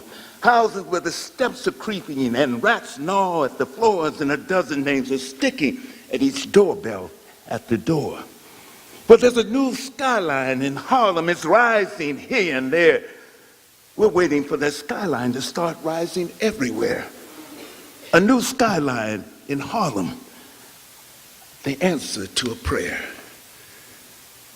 Got the weary blue and can't be satisfied. The weary blues and can't be satisfied. You know, in the early 40s, as music was changing, culture was changing, you had a new group of musicians. You know, we know the big band music and so on. So when you got into the 40s, you had all these bebop artists. We know them. They come iconic. Dizzy Gillespie, Miles Davis, Dexter Gordon. You can go on, you know, Sonny Rollins. You can go on and more and more and more. But so Langston writes this poem about the trumpet player as some sort of identifying these new artists that are coming on the scene. Boom, small combos, groups, trumpet player. The Negro with the trumpet at his lips has dark moons of weariness beneath his eyes, where the smothering memory of slave ships blaze to the crack of whips about his thighs. The Negro with the trumpet at his lips has a head of vibrant hair, tamed down patent leather until it gleamed like jet, were jet a crown. The music from the trumpet at his lips is honey mixed with liquid fire. The rhythm from the trumpet at his lips is ecstasy, distilled in old desire. Desire that is longing for the moon where the moon's lights put a spotlight in his eyes. Desire that is longing for the sea where the sea is a bar glass sucker size. The Negro with the trumpet at his lips, whose jacket has a fine one-button roll, does not know upon what rift the music slips its hypodermic needle into his soul. But softly, as the tune comes from his throat, trouble mellows to a golden note. What happens to a dream deferred? Does it dry up like a raisin in the sun, or it festers like a snore? and then run? Does it stink like rotten meat or crust and sugar over like a syrupy sweet? Maybe it's just sags like a heavy load, or does it explode? No, it's on commercial theater. You taking my blues and gone. You're singing them on Broadway, and you're singing them in Hollywood Bowl, and you mix them up with symphonies, and you fix them so they don't sound like me. Yep, you done taken my blues and gone. You also took my spirituals and gone and put me in Macbeth and Carmen Jones and all kinds of swing Mikados, and in everything that was about me. But someday somebody will stand up and talk about me and write about me, black and beautiful, and sing about me and put on plays about me. I reckon it will be me myself. Yes, it will be me. There's never a loss for humor in Langston's poetry. And this next one, Sylvester's Dying Bed, gives you a sense of Langston's humor. Hey, I woke up this morning about 3:30. All the women's in town was gathered around me. Sweet gals was a moaning, Sylvester gonna die. And 100 pretty mamas bowed their heads to cry. I woke up a little late, about 4:30. The doctor and the undertaker both at my door. Black gals was begging, you can't leave us here. Brown skins crying, Daddy, honey, baby, don't go, dear. But I felt my times are coming, and I knows I dying fast. I seen the River Jordan, a creepy mighty past, but still I'm sweet Papa Fester. Yes, sir, long as life do last. So I hollers out, come here, baby, for to love your daddy right. And I reaches up to hug him when the Lord put out the light. Then everything was darkness in a great big night. Laughers. Dream singers, storytellers, dancers, loud laughers in the hands of fate. My people, dishwashers, elevator boys, ladies' maids, crap shooters, cooks, waiters, jazzers, nurses of babies, loaders of ship, rounders, numbers writers, comedians in vaudeville, and bandmen in circuses, dreams, singers, all my people, storytellers, all my people, dancers, God, what dancers, God, what singers, singers and dancers, dancers and singers, laughers, yes, laughers, laughers, laughers, loudmouth laughers in the hands of fate. Got the weary blues, can't be satisfied. Got the weary blues, can't be satisfied. Birmingham, Sunday, September 15th, 1963. 4 little girls who went to Sunday school that day and never came back home at all, but left instead their blood upon the wall, with splattered flesh and bloody Sunday dresses, torn to shreds by dynamite that China made eons ago, did not know that was China made before China was ever red at all, would redden with their blood this Birmingham on Sunday wall. 4 little tiny girls who left their blood upon the wall in little graves today await the dynamite that might ignite the fuse of centuries of dragon kings, whose tomorrow sing a hymn the missionaries never taught Chinese in Christian Sunday schools to implement the golden rule. 4 little girls might be awakened sometime soon by songs upon the breeze, as yet among magnolia trees. By song upon the breeze, as yet unfell among magnolia trees. Little River. This poem was written in 1942 and was dedicated to the memory of Charlie Lang and Ernest Green, both 14-year-old when lynched together beneath the Shubata Bridge over the Chattanooga River in Mississippi on October 12, 1942. And remember, we were 1942, October 12th, we're in the middle of fighting to end fascism in the world. And these two young boys were lynched on October 12, 1942. There's a bitter river flowing through the South. Too long has the taste of this water been in my mouth. There's a bitter river, dark and filthy and mud. Too long has its evil poisoned my blood. I've drunk from the bitter river, and its gall coats the red of my tongue, mixed with the blood of the lynch boys from its iron bridge hung, mixed with the hosts that are drowned there in the snake-like hiss of the stream where I drank of the bitter river that strangled my dream. A book study, but useless. Tools handled, but unused. Knowledge acquired, but thrown away. Ambition battered and bruised. Oh, water of the bitter river with your taste of blood and clay. You reflect no stars by night, no sun by day. The bitter river reflects no stars.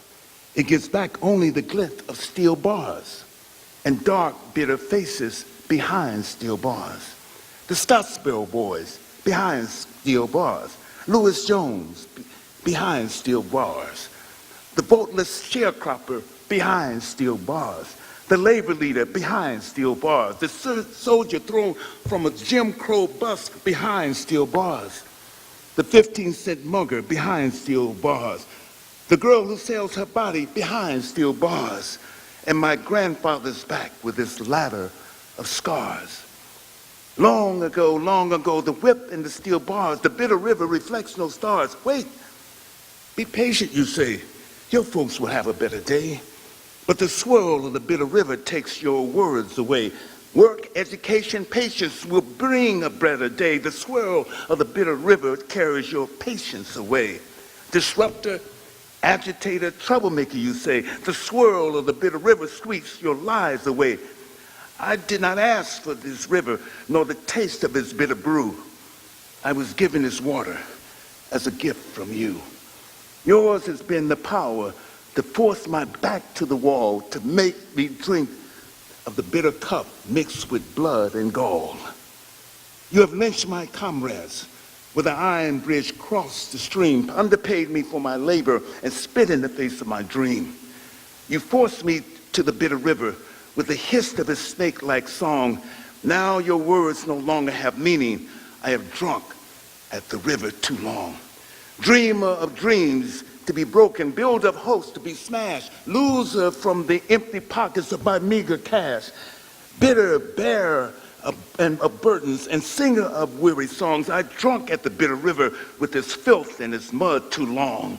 Tired now, the bitter river, tired now, the pat on the back, tired now, the steel bars because my face is black.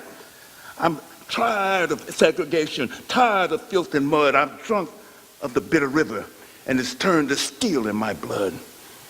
Oh, tragic bitter river, where the lynch boys hung.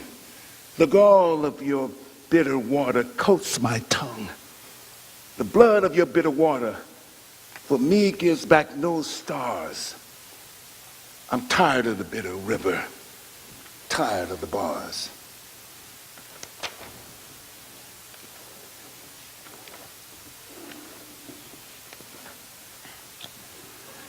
I dream a world. I dream a world where man, no other man will scorn, where love will bless the earth and peace its paths adorn. I dream a world where all will know sweet freedom's way, where greed no longer saps the soul, nor avarice blights our day. A world I dream where black or white, whatever race you be, will share the bounties of the earth and every man is free. Where wretchedness will hang its head and joy, like a pearl, attends the needs of all mankind. Of such our dream, our world. Of such I dream my world. Thank you very much.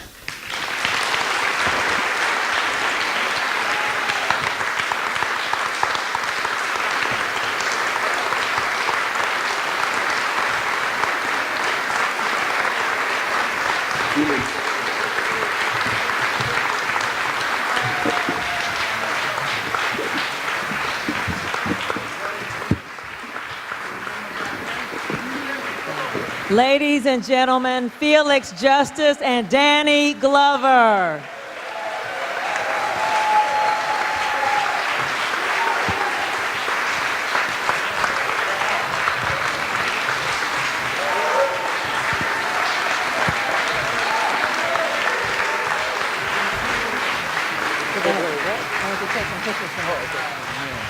We're going to reset the stage. They have kindly agreed to do a brief question and answer period.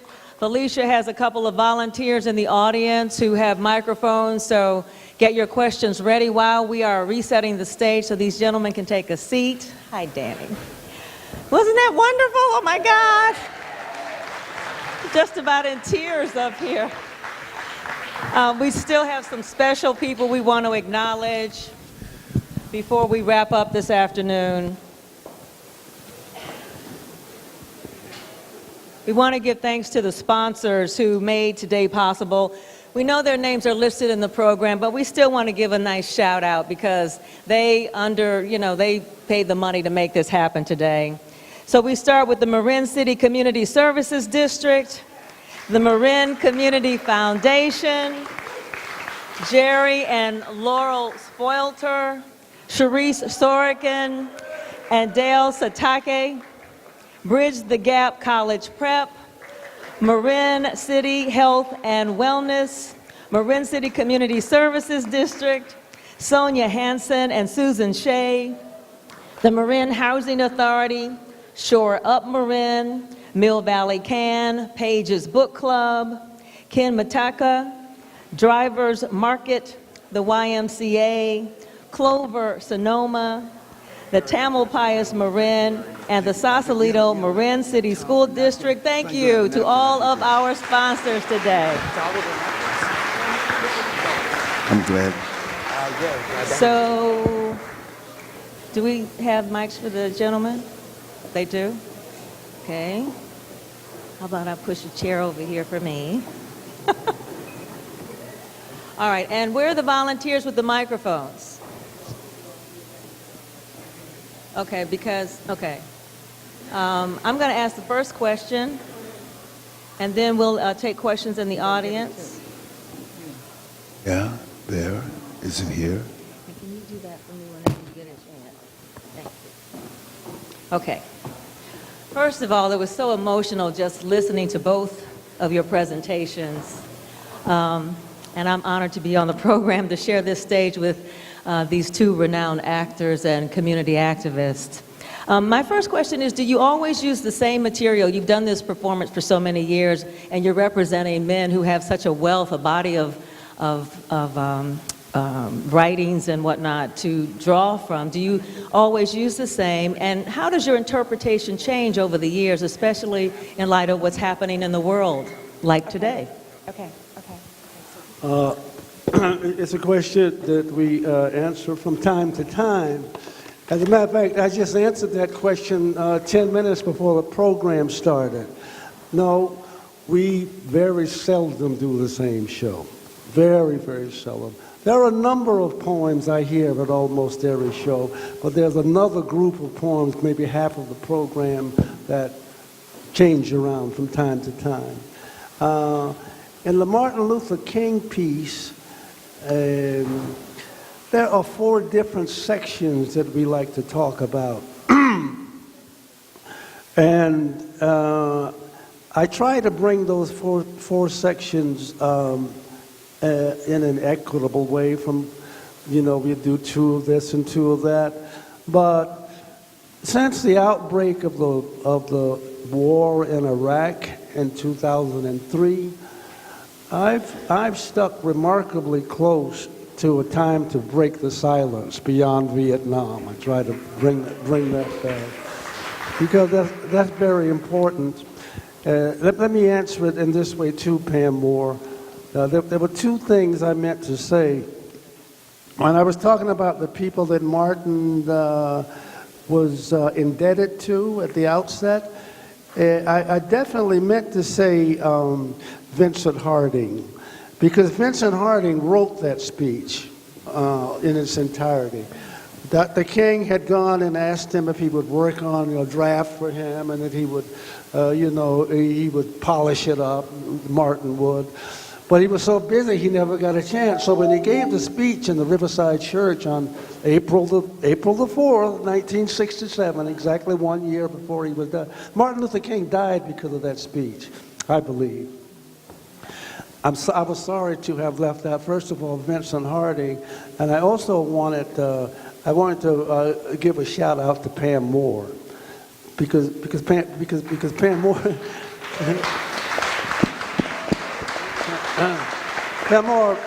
Pam Moore is a remarkable journalist who has given us a whole generation of unfake news.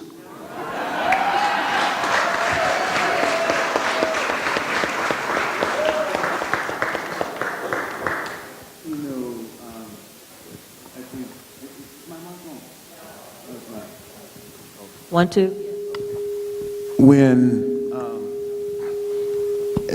Felix and I have been doing and performing this piece at I don't know how many colleges I can count, but hundreds of colleges over more than 25 years.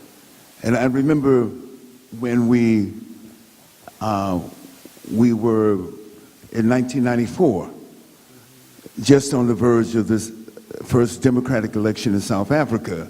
We kind of used that as a platform to talk about what was happening, the new changes in South Africa, and how we needed to support this democratic process that the country had never experienced. So there's always an opportunity to, because like I said before, that these two extraordinary individuals are intertwined in ways, and there's always an opportunity to think about that and to reflect on that on this day or at any point in time when you talk about this, so it becomes relevant. Their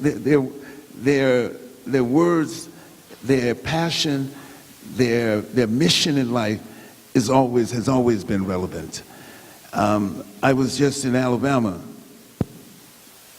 Friday night when they had a banquet that I spoke at, the realizing of Dr. King's dream.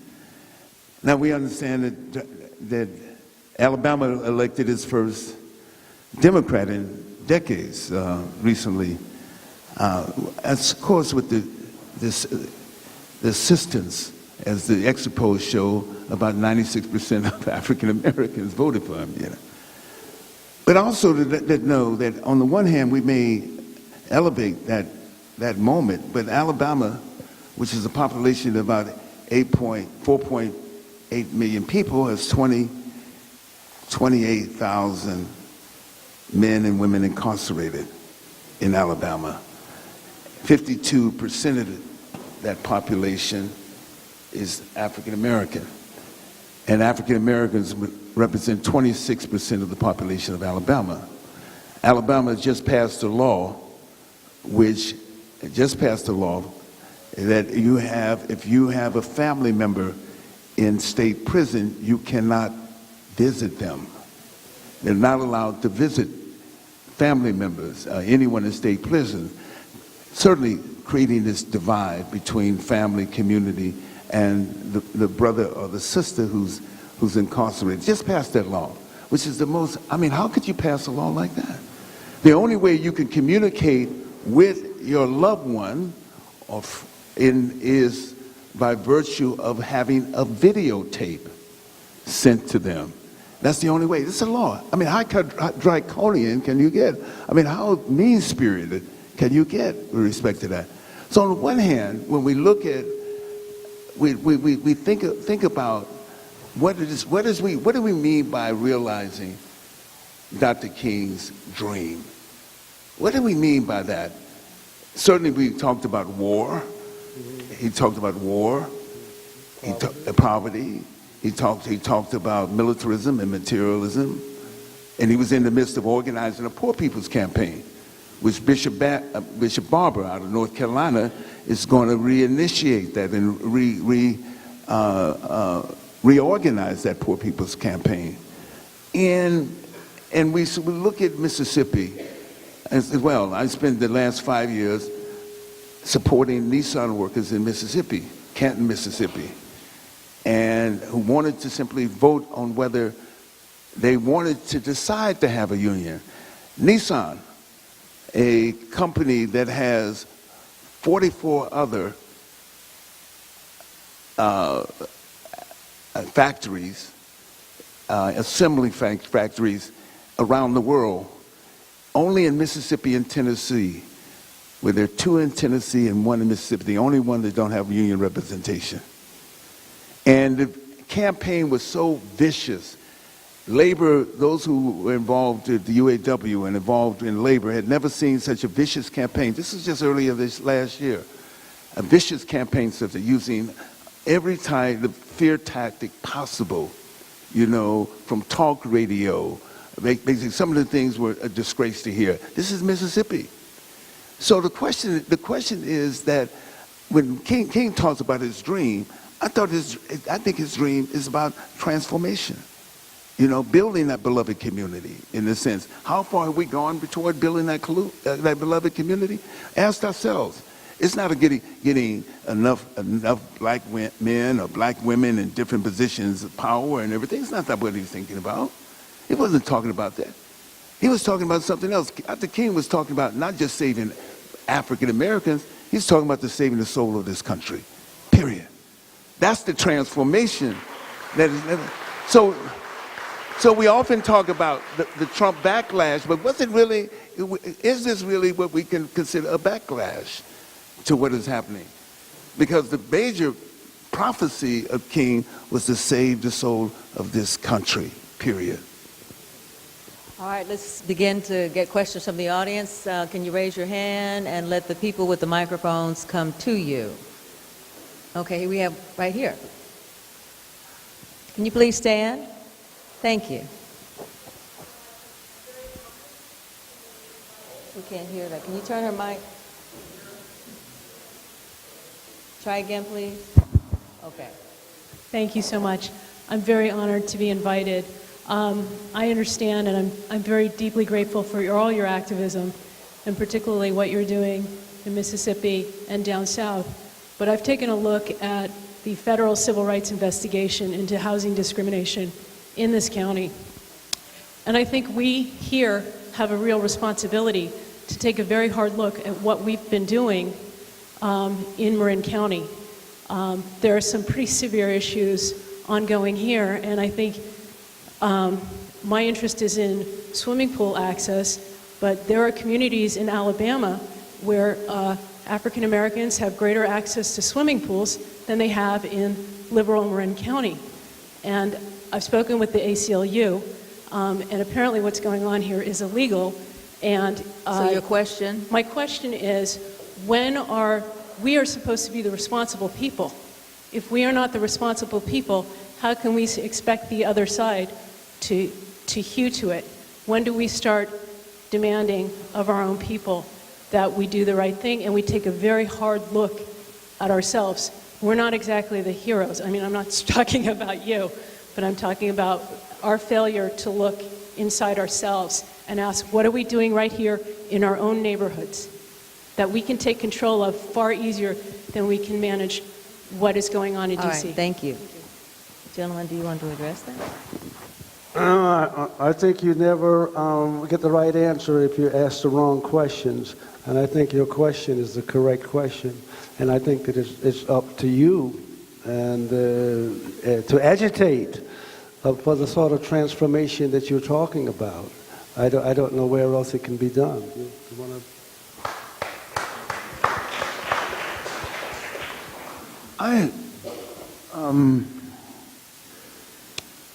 You know, I was born and raised in San Francisco.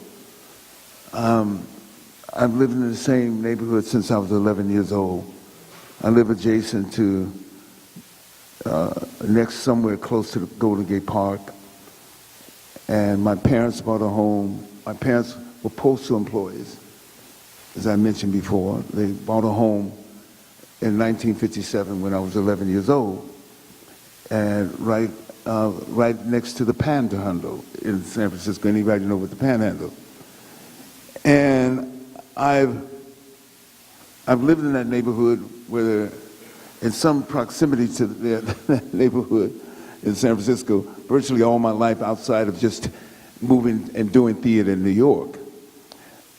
But I worked in the Model Cities program, which was an extraordinary moment in, I think, in what I call organic grassroots politics. And it was happening in Marin City as well. There were people, primarily women, primarily black women, who were in the leadership of moving across an agenda around their communities. Eloise Westbrook, San Francisco, Espanola Jackson, you go on, and the people who were part of that. And I was able to kind of witness the city at a very vibrant moment in time. The house that I bought 42 years ago, which I live in, I bought it from someone who worked at the post office with my mother and father. The woman up the street in the next house worked at the post office with my mother and father, knew my mother and father. Across the street, they worked at the post office. They've been pushed out of the city, or their descendants have been pushed out of the city. The children no longer live in the city anymore, and it becomes unaffordable. I don't even know the city anymore. I mean, I watched it go through its transition from a small immigrant community as a child growing up to what we mythologize, the moment of the summer of love and everything else. I've been through the whole city, through all of that. To watch it now, it's painful. You know, to see the homeless situation in San Francisco is painful. And I know, because I worked in city government, that you plan, you know, you forecast. You forecast what is the city going to look like a decade from now, 25 years from now, it's everything else. But in somewhere in this planning, they didn't say who are the ones who are going to be most vulnerable. You know, granted that the city, as always, needs some sort of form of revenue, taxation, the taxation and the money that the city derives from that is what, you know, what we need, but what the city needs. But frankly, we're going to live in cities. How we live in cities is going to be how we exist as human beings in the rest of this century. If we make it to the rest of this century, the 21st century, we're going to be living cities. So those are the kind of things that I'm concerned about. And certainly, I'm sure that if Dr. King was organizing a poor people's campaign 50 years ago, in the midst of what was proclaimed to be all the advances that had happened as a result of the civil rights movement, you know, President Johnson's Declaration of the Great Society, all these things. The question is that we're going to have not only as citizens, we're going to have to act as citizens, but we're also going to find out, as citizens, where is the political will to create the kind of communities that are sustainable communities, and that communities that are communities for where we all, you know, we're all a part of and benefit.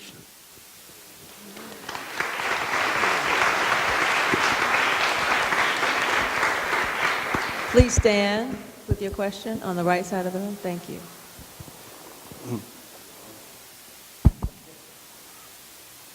Thank you for, my name is Ricardo, and my DNA says I'm a community activist. And I don't know if you had an opportunity or been briefed on the state of Marin. You talk about the soul of America. I want to, discuss the soul of Marin County. We just received a report that, out of the 58 counties in the state of California, we're at the bottom as far as racial discrimination and inequities. This is embarrassing to a lot of people here because we got the money here, we got plenty of talent, intellectual talent hanging around. And your question? Yes, there is. Your question for these gentlemen, I'm sorry. Here it comes. What would you do? What would you do to help? Any suggestions to change this status of Marin County from being such an inequitable county?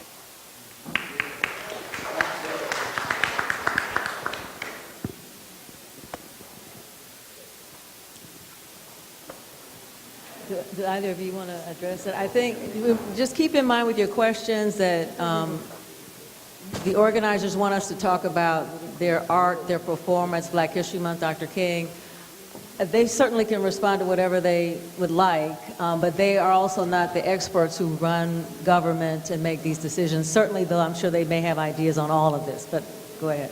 Yeah, well, I think that the previous two questions were very similar. In other words, I attend a congregation in San Francisco at the Church for the Fellowship of All Peoples, actually with Belva Davis.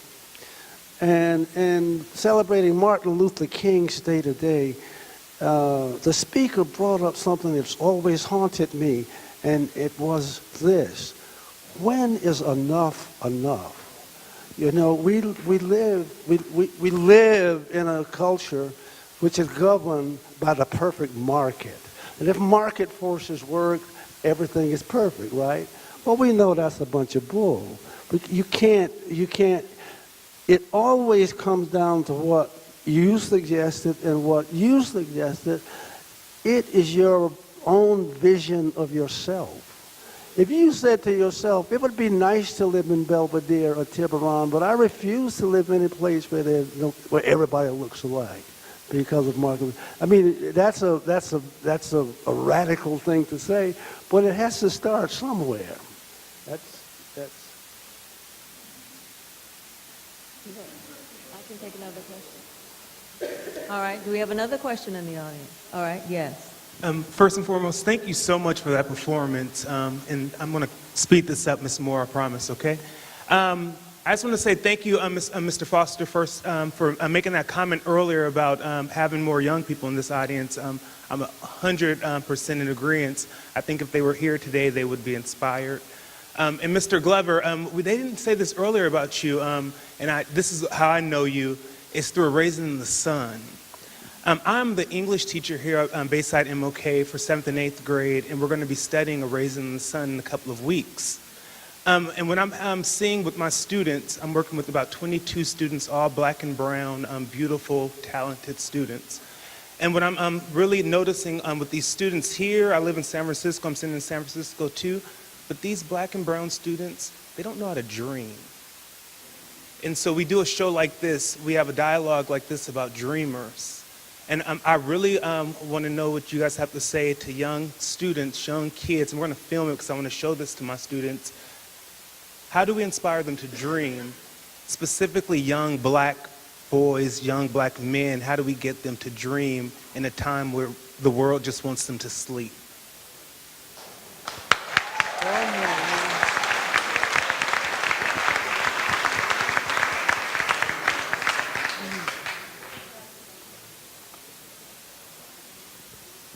You know, I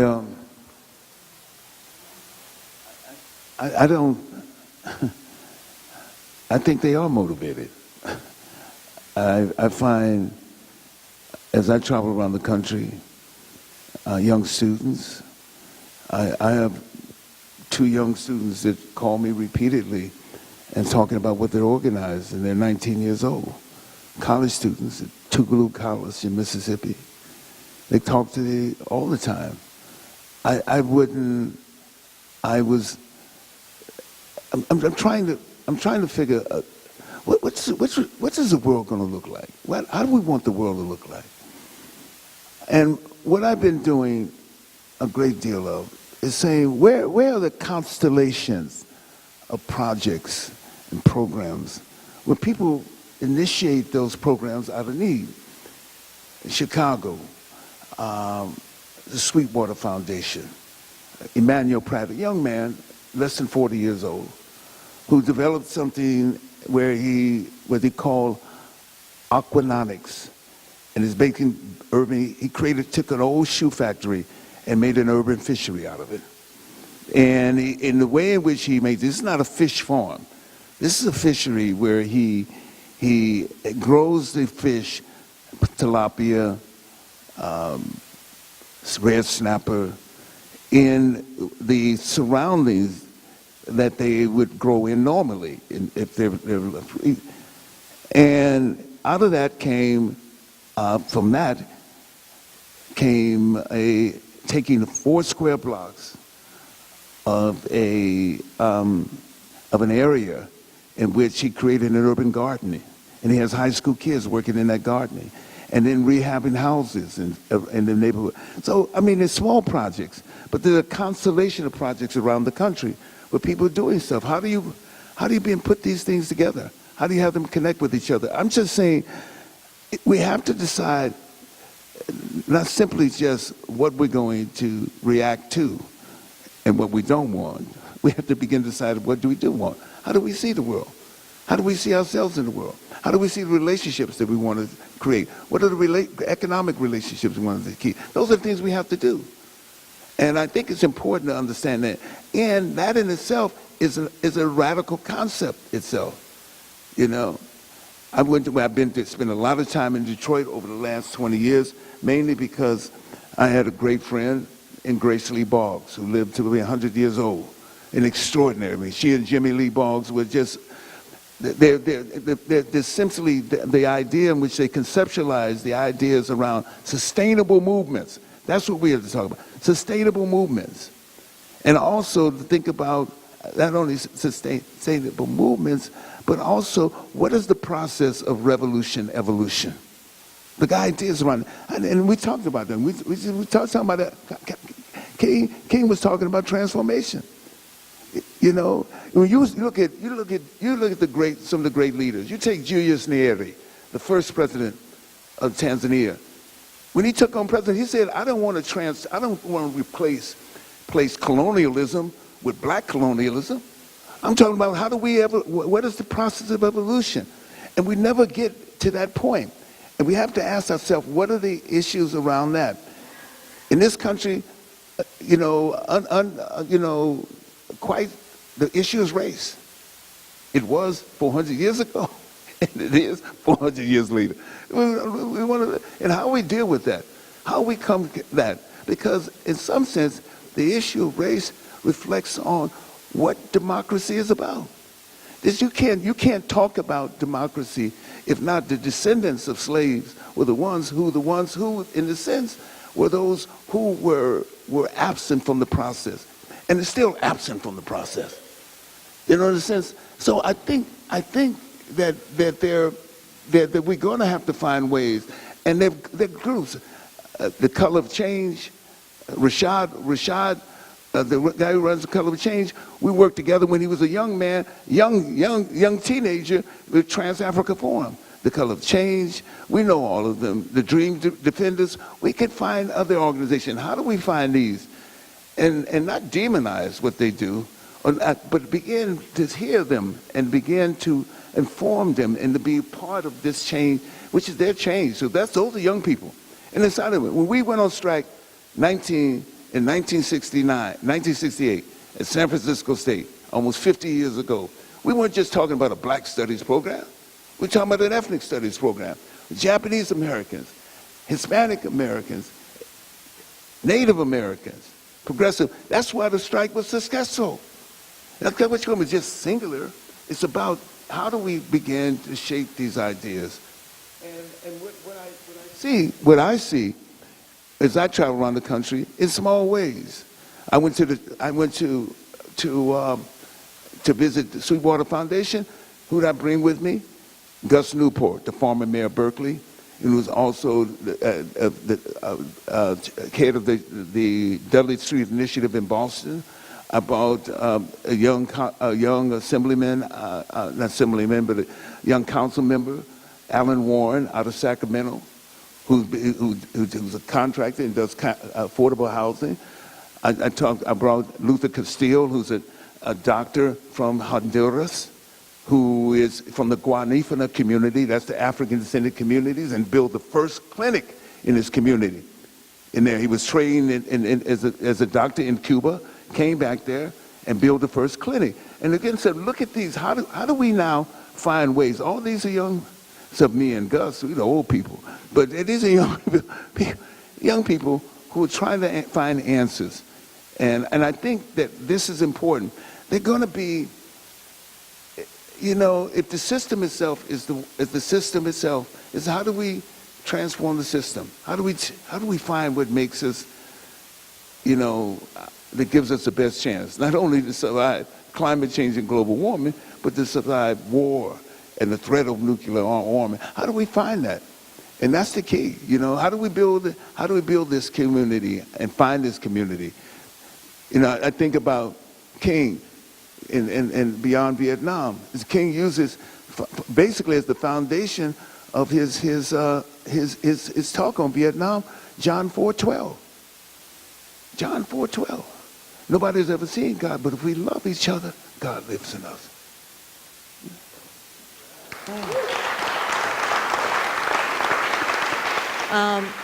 Now, Felicia, wherever you are in the room, be sure to keep me on my time. I don't want you fussing at me after this is over.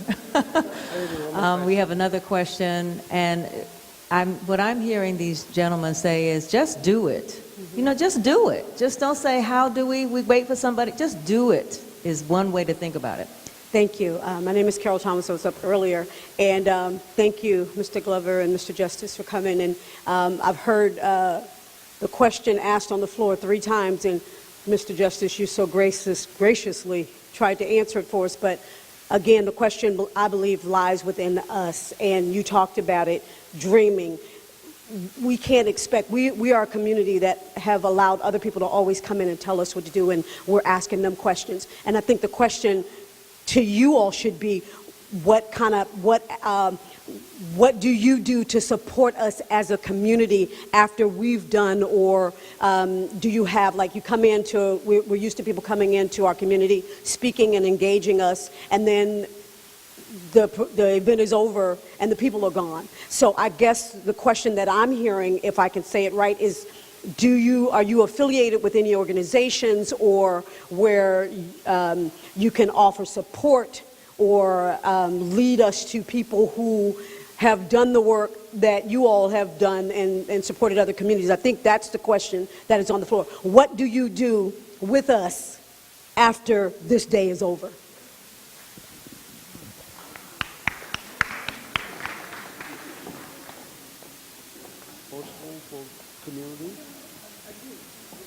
I've been coming to Marin City for 50 years, over 50 years. You know, I used to date a sister out of Marin City. So, and I, you know, so, I mean, and I have friends that worked in programs in here. Some of my friends who were with me, we were all together in the Black Student Union at San Francisco State. Benny Stewart, Nesbitt Crutchfield, they all worked out of Marin City. You know, they all were out here at some point in time. But in some sense, it's easy to kind of look back. It's easy to say this happened, this could have happened. I remember when we first started going to the meetings in 1966 of the Western Addition Community Organization, Waco, in the Fillmore, when the Fillmore was going to be, what they call it, gentrification now, what they call it around before? Urban renewal, part of the whole process. Nobody said, and the men and women in the community put up a valiant fight as long as they could, but there's somewhere in the sense that the jobs that were created were essentially marginal jobs for us to oversee the transformation that was inevitable. And again, public policy had an agenda. It didn't take into consideration who were the most vulnerable at that moment and into the future. They didn't take in that consideration to that at the same point. So it becomes, and I don't know the answers. You know, I'm not going to pretend I'm sitting here I know the answers. You know, the Baby Hunters Point where I worked in, it's cost $1 million to get a house in the Baby Hunters Point today. I'm not. If I'm lying, I'm flying. You know what I'm saying? You know that. It come when people moved out and moved out because they can't afford it. This has changed. We're going to live in these cities. You know, and everybody's not going to live in Antioch and Pittsburgh. You know what I'm saying? Where you clearly out of this circle of the formal economy. You're out there. So I keep thinking about this, and how do we stand up? You know, and we've had our history since 1970. Of electing black mayors and black officials, you know, but that doesn't change the next scenario. They were just, as Julius Nyerere would say, they were overseeing the process. They were the new overseers. And I'm saying, I'm being cynical, and I'm not trying to be that. I'm just trying to say, look at the reality. Look where we are right now as we deal with this. Let's find the ways which are transformative. Those ideas are going to be radical with respect to anything else that is on the agenda right now. Whatever the conversation is, it has to be in some sense. And this is, whatever happened in this country in the first part of the 20th, this country had an extraordinary legacy of radicalism. This country, all those states which are blue states now and everything, those used to be progressive states. So this country has a history of it, from the Eugene Debs to the, you can go on to the Du Boises, to the Robesons, to Ida B. Wells, who led an anti-lynching campaign in 1896, to Emma Goldman. All these were radicals. We have this history of this radical. Where do we claim it, reclaim it?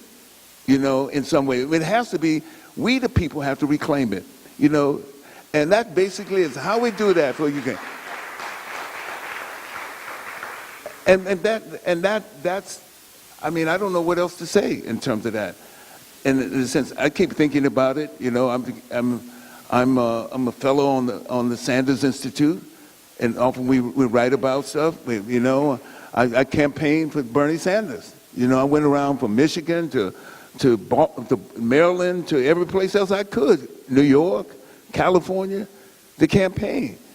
Because somebody has to change. I'm not saying that he was Bernie the answer. There are a lot of things that he's talked about. What are we talking about? Equity. Yeah, everybody's talking about equity. What about the 15-hour, that's minimum $15 an hour. These are the kind of things that has to be on the agenda, but they're not items or ideas that we dabble in and then we set back. It has to be sustainable. The one thing I learned about Grace Lee Boggs, talking with Grace Lee Boggs, who died at 100 years old 3 years ago, was about sustainable activism. What do we mean by that? If it's within the electoral process, if that benefits us, whether it's outside the electoral process, if that benefits us, but it has to be sustainable.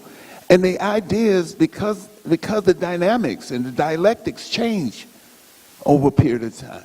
The dialectics change. They have to be, in some sense, listening, hearing, and defining what we need at that particular time. Is it going to change? Of course it is. Is there going to be new ideas and the new ways in which we look at ourselves in terms of the world? Yes, it is. But I know one thing, we better sit here, because we sit here, and the one thing that the gorilla in everybody's closet is global warming and climate change. That's everybody. When we talk about everything else we want to, but that's real. However we want to see, when it's 100 degrees below in New Hampshire, with wind chill factor, we've seen the manifesto. But think about the way it impacts us and the resources that we have available to us to, in some sense, rebuild or whatever. Look at poor Puerto Rico. Look at Puerto Rico. Look at the islands that were islands and no longer islands there. Look at other places around the world where global warming is driving immigration, it is driving inequity. All those things are real as well. Curious. With both of you being actors and activists, performers around the world, around the country, certainly at a time when people in our country are having such difficulty communicating when they have differences of opinion, how you find that your art, this kind of presentation today, either stimulates healthy conversations? Are you finding that people are able to have better exchanges of differing ideas after dealing with through the arts? Pam, let me give you a personal anecdote. When I left South Carolina and I got to San Francisco in 1961, I didn't know anybody at all, and I didn't know how I would fit in. And the thing that attracted me to say, in North Beach where the Bohemians were, I was sitting at a common table in a restaurant, and a discussion was going around. And a person held forth with his views at this table. And the person across from him said, in a very, very non-threatening way, I disagree with what you said. And the person, and I was not accustomed to that, to say a person, if I believe it, it must be true. That's the way most people feel. And regrettably, I have not found a great deal of improvement where people can talk across belief systems. And I think, I do believe that personal transformation probably precedes political transformation. And I think you have put your finger on a very crucial problem that people cannot not only not accept differences, but they don't know what to do with it. The only thing they can do with it is to avoid that person. That's pitiful.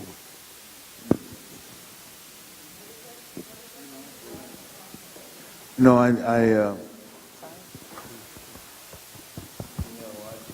had, I've been fortunate enough to be, to have had a wonderful career in terms of just films, and certainly access to movements, and I was thinking that I've been involved in every African Liberation Support Committee movement since 1971, from Guinea-Bissau to Mozambique to Angola to Namibia to South Africa. You could go on to Zimbabwe, but I think in a way, and in other ways, I think I've been very fortunate as well. I started a company called Louverture Films. Now we're in our 13th year. And we're able to kind of do projects, support projects that we think are important. We have documentaries, but we've done with narratives from Bamako, which is a narrative on the African debt crisis, which we did 10 years ago, to Soundtrack of Revolution, music of the Civil Rights Movement, to The House I Live In, Eugene Jarecki's wonderful piece on the war on drugs, to Trouble the Water, which was nominated for an Oscar 10 years ago, or the movie that we produced and that's on the short list for an Oscar, the best documentary this year is Strong Island, which is on Netflix right now. And in some ways, sometimes you end up feeling like you're talking to the choir when you think about this. But in other ways, you know that some of the ideas that we've tried to work with, whether you're not talking to the choir, you extend it beyond the choir, and not to say, not to say that other people aren't doing extraordinary work in the area of cultural production, but we gotta find ways in which we change the narrative through what we see and how our beliefs are challenged. Is that all our beliefs are challenged, and I think, for example, we did climate change. We did Naomi Klein's book. Naomi Klein's book. This changes everything. Anybody knows about that book? Naomi Klein's book. We did the documentary on that. We were with Naomi Klein from the beginning, as she was writing the books, filming it, and carrying out, raising money for that film to be done. And so I think that on the one hand, sometimes when I feel the sense of optimism is because there's stories, and we are, as Eduardo Galeano once said, we are the embodiment of a story. Which we share together are our stories. That what makes us humans, those that makes us connected to each other, our stories. And finding those stories that connect us to each other and creating our own narrative of change and transformation, which is what's the most important thing we have to do.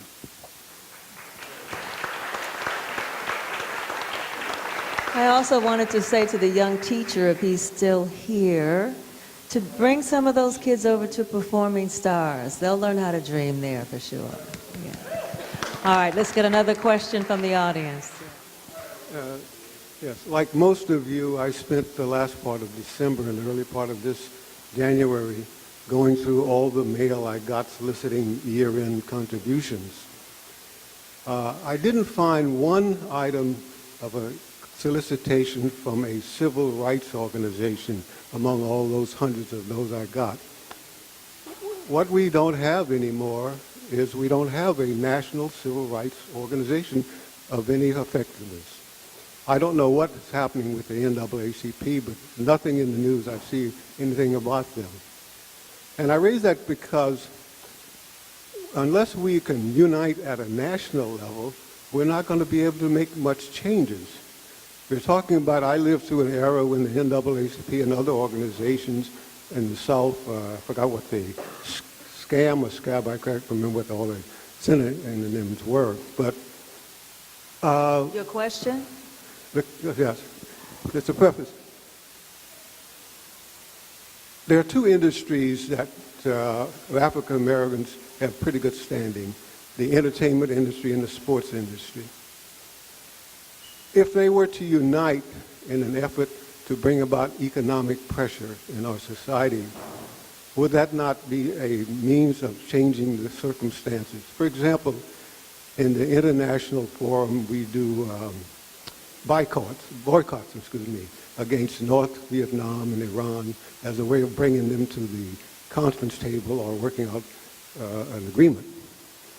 If we were to, for example, have an organization of national prominence tell the blue states, if you pass these crazy laws concerning bathrooms and so forth, would that not help us change the climate in this country? If we didn't buy products out of Alabama, if we didn't go to Atlanta, for example, for the Super Bowl, wouldn't that change the climate in this country? To answer, thank you. So, an effort between entertainers, because African Americans have a stronger presence, he's suggesting in entertainment and sports. Is there a way to come together with those two entities to bring about some change, whether it involves economic boycotts or other kinds of activities like that?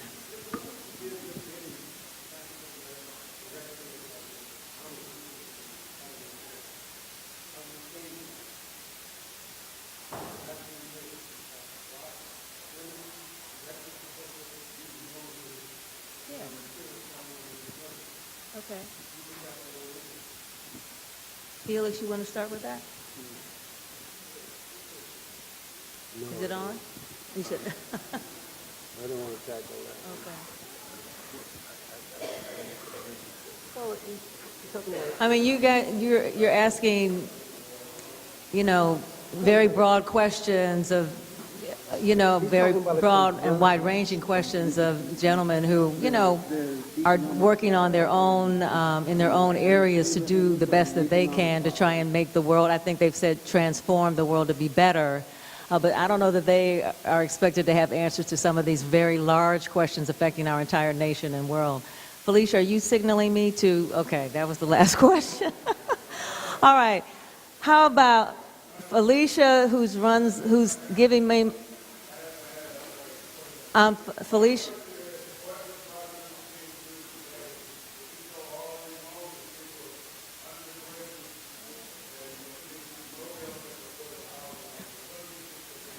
And that is the last question of the afternoon. What do you think Martin Luther King would do or say today in light of the homeless problem going on in our country and certainly in the Bay Area?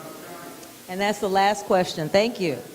He would do largely what he did in 1968 and what got him killed with organizing a poor people's campaign and being critical of the war in Vietnam. He would direct a mass direct action campaign against homelessness, which is one of the most vile and vulgar phenomena that out there for a country with these resources. It's shameful.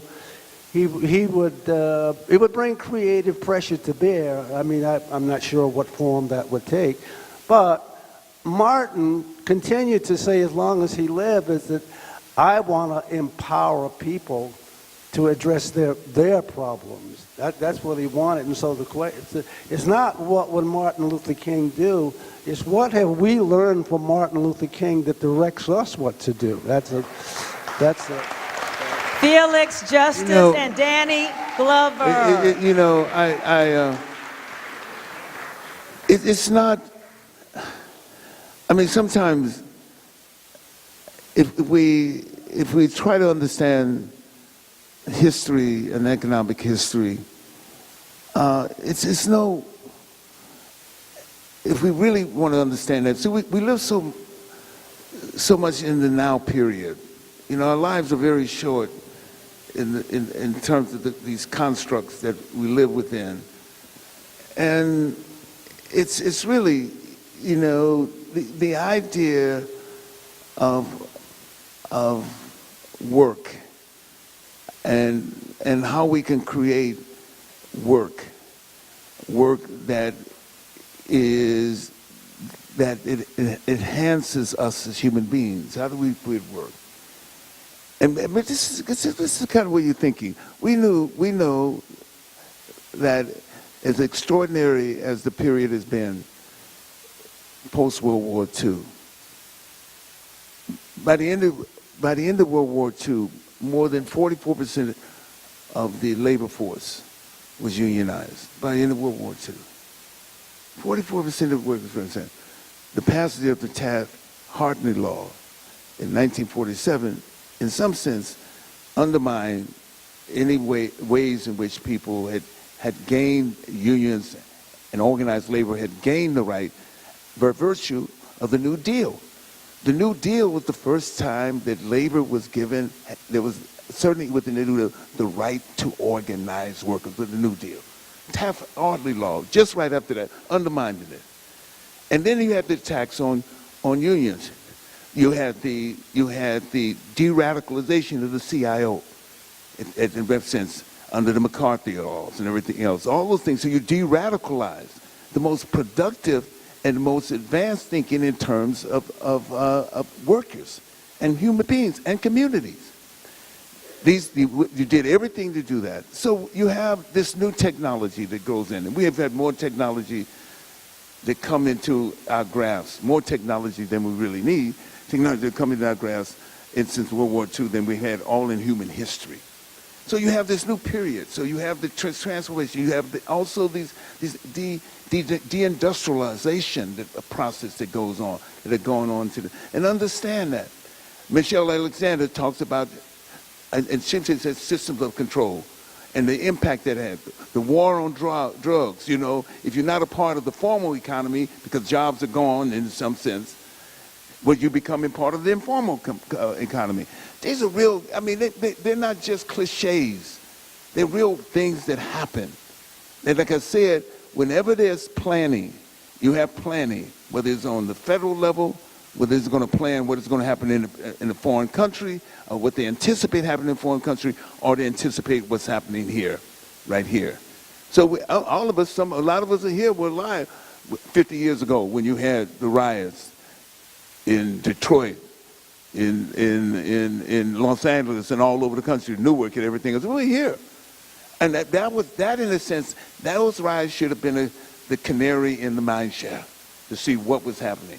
That you didn't have this idea, this great society, all the ideas that were promoted that was not happening. What do we do about that? You know, Jeremy Rifkin in his book, The End of Work, talks about how do we had an opportunity to create jobs that enhanced who we are, that were socially responsible jobs. What is that? Teachers, childcare, all the different ways you can create socially responsible jobs. We never did that. You know, understand that. And we can make an argument that the forces on the right were always trying to cut taxes and trying to do this and all the other kind of things. But we never did that. We never did that as citizens. We never organized as citizens. This is what we need to do. This is the way you're thinking. If you have technology, all this technology going around, the first thing, the technology, I don't care if you move from the agrarian society to an industrial society, there's always what is happening. The new forms of production create less jobs. So what you have to be is on the mindset, how do we create different jobs? We knew the service industry job, which Bill Clinton gives himself, pats himself on the back for, wanted to answer to the situation. We know that. And we knew that then. But we have to engage these ideas and struggle against these ideas in the service of better ideas and better choices. Do the ideas fail? Sometimes they may fail. But that does not mean that the idea and the right to have the idea, the right to profess the idea is not important in our growth, in our growth as human beings and as a community. So I think all these things that we've seen, we can look at this path. But when you had one of the lessons I learned when I was a kid, the first lesson I learned about Harry Bridges. Harry Bridges went around to all the black churches during the 1934 strike. The first, you learn this is part of history. All the black churches might say, you don't become scabs on our strike. You don't cross those picket lines. I promise you that black men will be on the docks when we win. And the opera of the word was when we win. When we win this battle. What did he do? He kept his promise. That's real change. He kept his promise. Who in this audience, African Americans, who somebody in a relative at some point worked on the docks, in a sense, good paying, all the good paying jobs. I mean, those are the kind of things that's how change happens, in a sense. But change is dynamic. So it's always dynamic. And you're always struggling.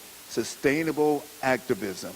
If we're talking about climate change, we're talking about jobs, whatever we're talking about, it has to be sustained. And the question the young man asked me, that's what we have to tell young people. You just can't think it's going to be you're going to open up your iPad, open up your smartphone and think it's going to happen. It's going to take sustainable talking, thinking, you know, and all those things. Those are the things we have to tell ourselves and keep telling ourselves and tell our children that.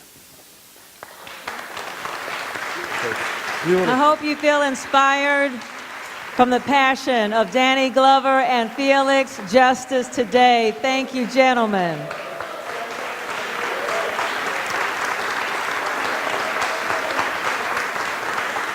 Now, if Florence Williams will please come forward.